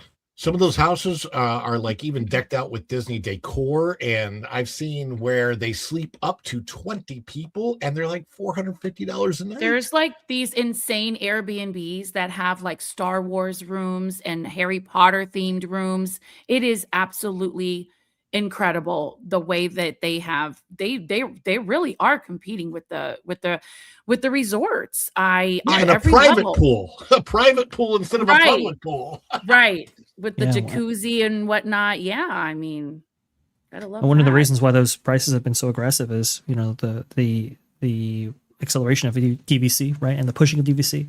If they know that people might pay the base price for hotel rooms, but they also know that if they jack it up enough, that encourages or incentivizes DVC sales, and in which people lay down tens of thousands of dollars in order to pre-buy vacations, which is not really a great strategy. But there's been so many different things to get more out of visitors when they actually visit the Magic Kingdom or Disneyland, for example. I know that the Phantasmic dining packages and the sequestration of so much of the reserved viewing just for that program alone has been a huge boon every single night for the playing of that show. And it's just something that didn't exist 10 years ago. This is also why I think the all-inclusive nature of the cruise lines has really become so attractive rather than the park experience, because they know that they're going to get in basically at a set price. Now, we've seen a little bit of that mentality of nickel and diming make its way into the cruise line, but it hasn't gotten to unbelievable levels. We've seen the inclusion of bars that aren't necessarily inclusive, all-inclusive and so forth. But it's just this mentality of we are going to take experiences that were previously included and make them, so that they are now additional add-ons like Lightning, for example, or we are going to provide these extra deluxe experiences that we previously never had in order to make the most out of this kind of 1 percentile of guests. We saw that a little bit even with like Cabanas in Tomorrowland. Do you remember that whole program? That didn't last very long, but that's where they're going. That's where they want to go. How long before we get to Bubble One shots for adults? Like oh my! And those bubble ones are really, really cute. If you take care of it, it will last, and you don't have to like keep buying them. We just get the refillable, the bubbles at the dollar store and take it with us. You just have to be economical, and you don't need everything. But I mean, Pro is right. When it comes to certain things, I have that little guy, and I refuse to call him his new name now, by the way. I have him, and his name is Peg Like Pete, and he's right over there. I'm not going to call him, what is this guy, Rummy the rum drinking bird? What is this parrot called? Peg Leg. He's still Peg Leg. We're keeping it. He's still Peg Like Pete to me. That's right. But that's a cool experience. I mean, this place, it looks interactive. I'll give it to them. They have, a refreshment available for kiddos there. It's got like chocolate and cookies, and I don't even know what the drink is, but I mean, it's doable. I would highly consider getting a reservation there, but you guys are absolutely right. You just got to pick and choose what you want. You can't go splurging on every ears that they're selling. You just get the one that really catches your eye, and it's really girly more than for guys, right? It's the girl, oh, I like the Cinderella ones. Oh, I want this one. It's like, you just know what you like and know what you want, and you go there and you have that budgeted and accounted for. And I can't stress enough for people in groups or families, just go to BJ's and get gift cards at a discounted price and take those with you, and you would spend less money. That's just a little tip and trick, if you will. Folks, bottom line, I know ways to get the price down, but these are ways that, we don't even talk about them because I'm afraid Disney would strike them down as soon as I told you. For the typical family, the 99%, getting it down below $1,000 per day is going to be really tough, even with every trick. I'm talking about if you pack your food and take it through security, it's still going to be really difficult to stay below $1,000 per day for Disney vacay in 2026. And I'm sorry, but for my money, I think I'm going to Epic.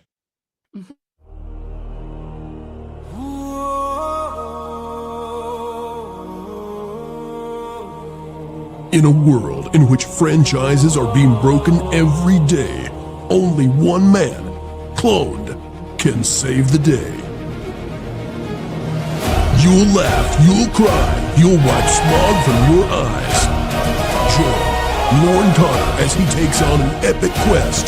It's Lord of the Rings.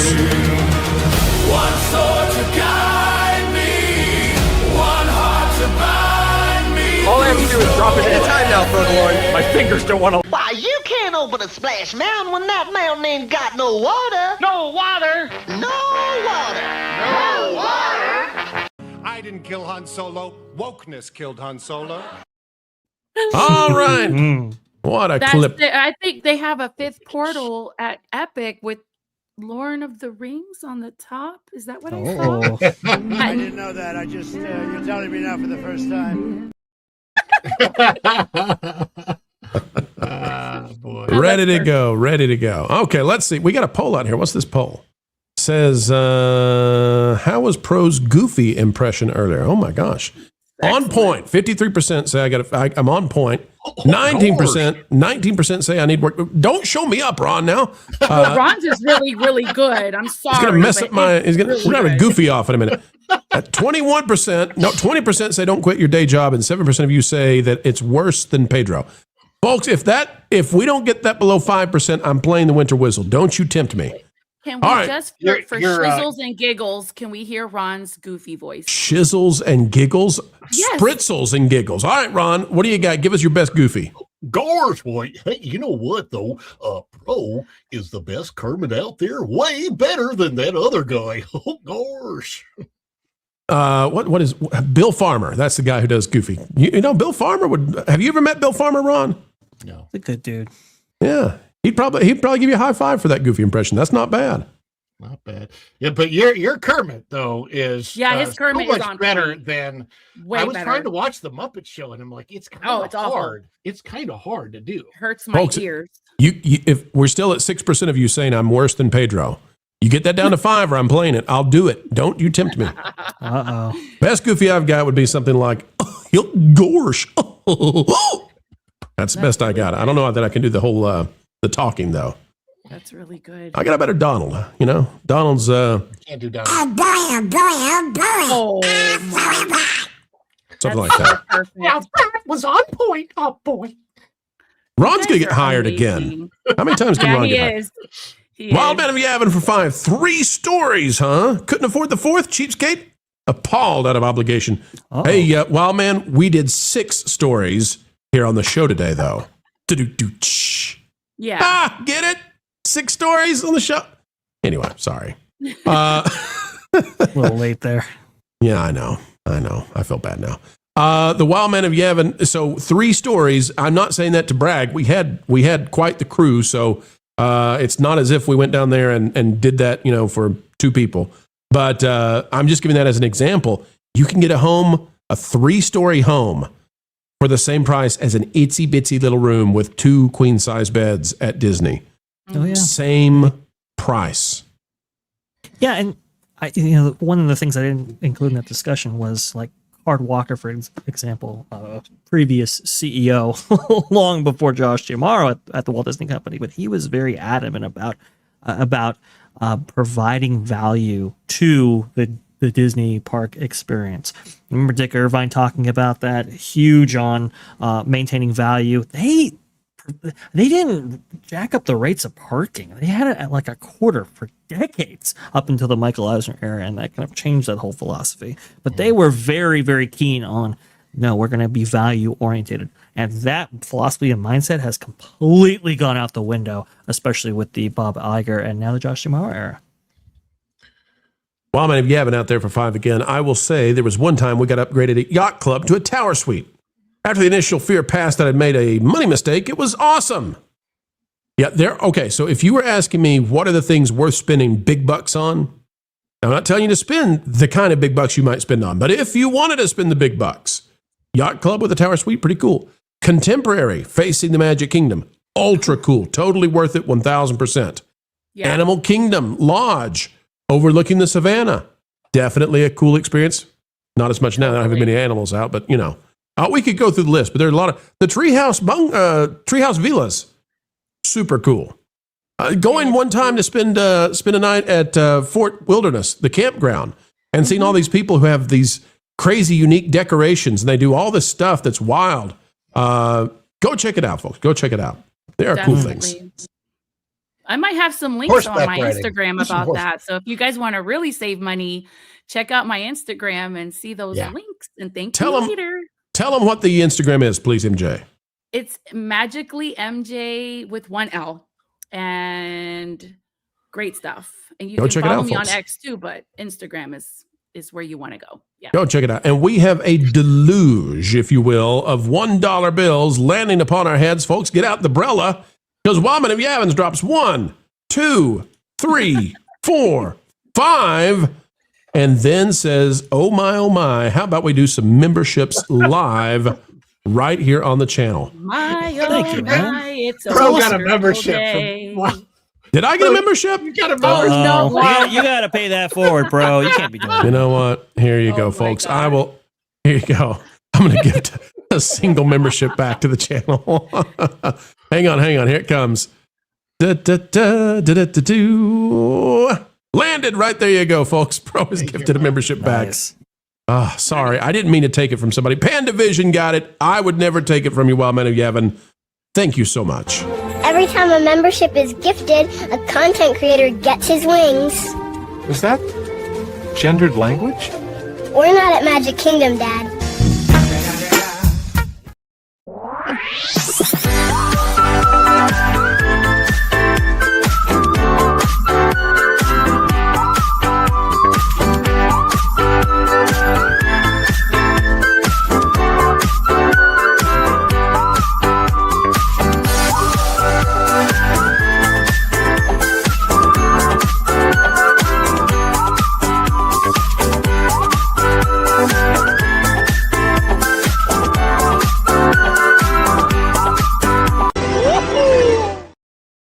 I still love that song. That song is called Wonder Color Day, that whistle song. It's so happy.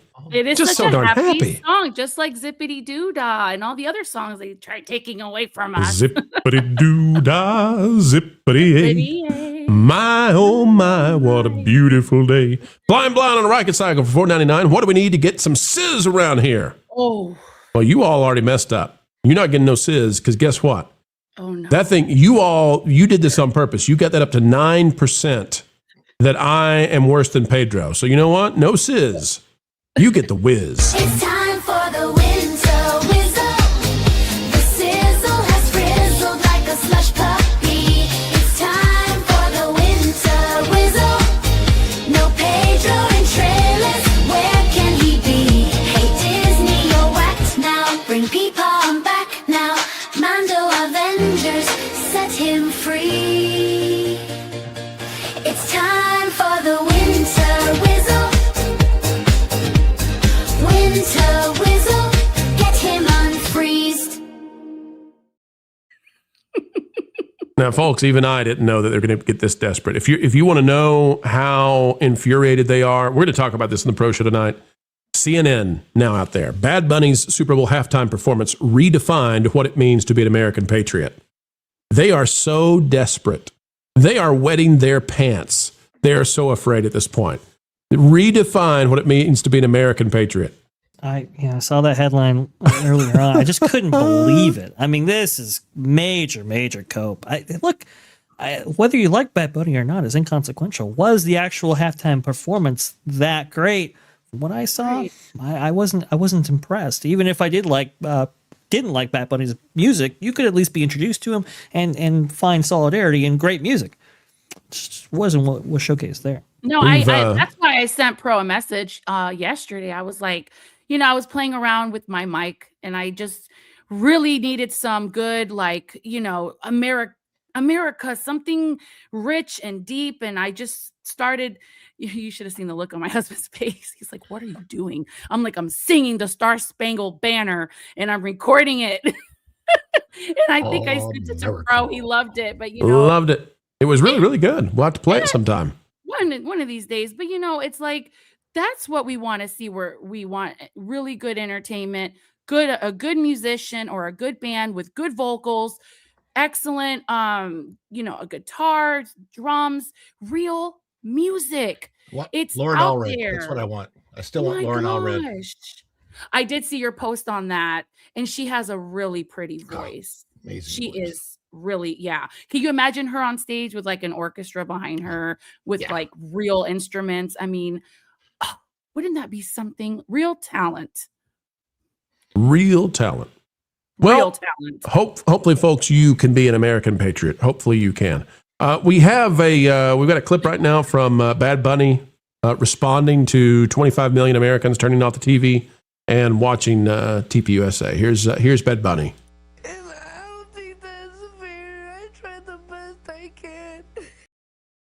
Poor guy. Poor guy. Feel bad. Feel bad for him. All right, Vash, to the folks out there one more time about the Vash Sky channel that's about to take over the interwebs. What do you got coming out? When's it going to be out? And where should they go, sir? I'm going to get out as soon as I possibly can. It's going to be a great retrospective and examination of Josh D'Amaro's tenure as chairman of the Experiences Division, but we're going back even further. We're going to start out when he actually started his career at Disney and up until the point where he is now CEO, and what we can expect from his time as CEO based on his previous performances. So that will be a lot of fun. In order to get to be notified when that video actually goes live, definitely subscribe to the Vash Sky Parkcast channel and hit those bell notifications to be alerted. We also have a presence as part of the Vash Sky Parkcast title there. We have a presence on Instagram and including TikTok as well, so you can be notified there too when we drop a video. And you can follow me at Vash Sky on X, where you'll be notified as well when all these things actually happen right there. I'm telling you, folks, it's a very ambitious video, but I think it's going to be a great first impression for a channel that is going to be my signature flavor there. So definitely subscribe to Vash Sky Parkcast on YouTube. Very, very cool. And congratulations again, Vash. Going to be a trendsetter, no doubt about it, when it comes to everything in the parks. Ron, we're going to be sending people over to your live stream in just a minute. So everybody, sit back, Velcro yourself to the chair, turn off the knob, and just let Ron play to you and tell you what's going on. Ron, what do you got coming up? Well, between the shows, I'm going to do the winter whizzle. Don't get frostbite, Ron. No riding Pedro in the snow. Don't get frostbite. And then we're going to talk a little bit about the box office, Super Bowl, and that misbehaving baby rabbit, as I like to call him. Wildman of Yavin's back for 5. What a supporter today. Wildman, you're too good to us today. Remember that time I invited you to be a member on your own channel? Pepperidge Farm remembers. Made my day. Little things sometimes. Yeah. All right, folks, we're going to get on our way, but don't forget, join us for the Pro Show tonight at 9 p.m., where we will be taking down the Holly Weirds and their efforts to save their respect, RESPECT. They don't have any, but we'll talk about their takes on the Super Bowl and the defense of what happened with Bad Bunny versus TPUSA and Kid Rock. Kid Rock, the winner indeed. This is one big cultural appropriation, don't you think? What do you mean? We're just celebrating the year of Medmut. There's no thing called the year of Medmut. There's a dog, but not a Medmut. Where did you get this from? Were you reading Time magazine again? So, I see you've stooped to a new low. A new low? I don't know what you're talking about. I'm on a new high. I'm flying on sunbeam light. You might say I have sparkles and protons in my eyes. Right. Well, everyone's gonna see straight through this. Packing protons gives the Pro Channel a ton of money to watch terrible movies, and, well, you want in on it. Yeah, and your point? It's obviously a grift. It's blatant. It's cardboard and Sharpie. It's over the top. It's so me. Yeah, it's very much you. And do you know the best part? No. I actually love bad movies. They're all I watch. I could sit lifelessly with joy watching these things, and packing will pay me money to do what I already enjoy into the wee little mornings of every day. Huh. Hey, Floral. I just wanted to let you know I have a New Year's resolution. Okay. And so what we've tried to do is really bring that shape language from the architecture. But like what we love to talk about at WDI is shape language. And we often refer to shape language. There's such iconic shape language in Spaceship Rivetti Attraction. We really wanted to make sure that we fused to that throughout the space.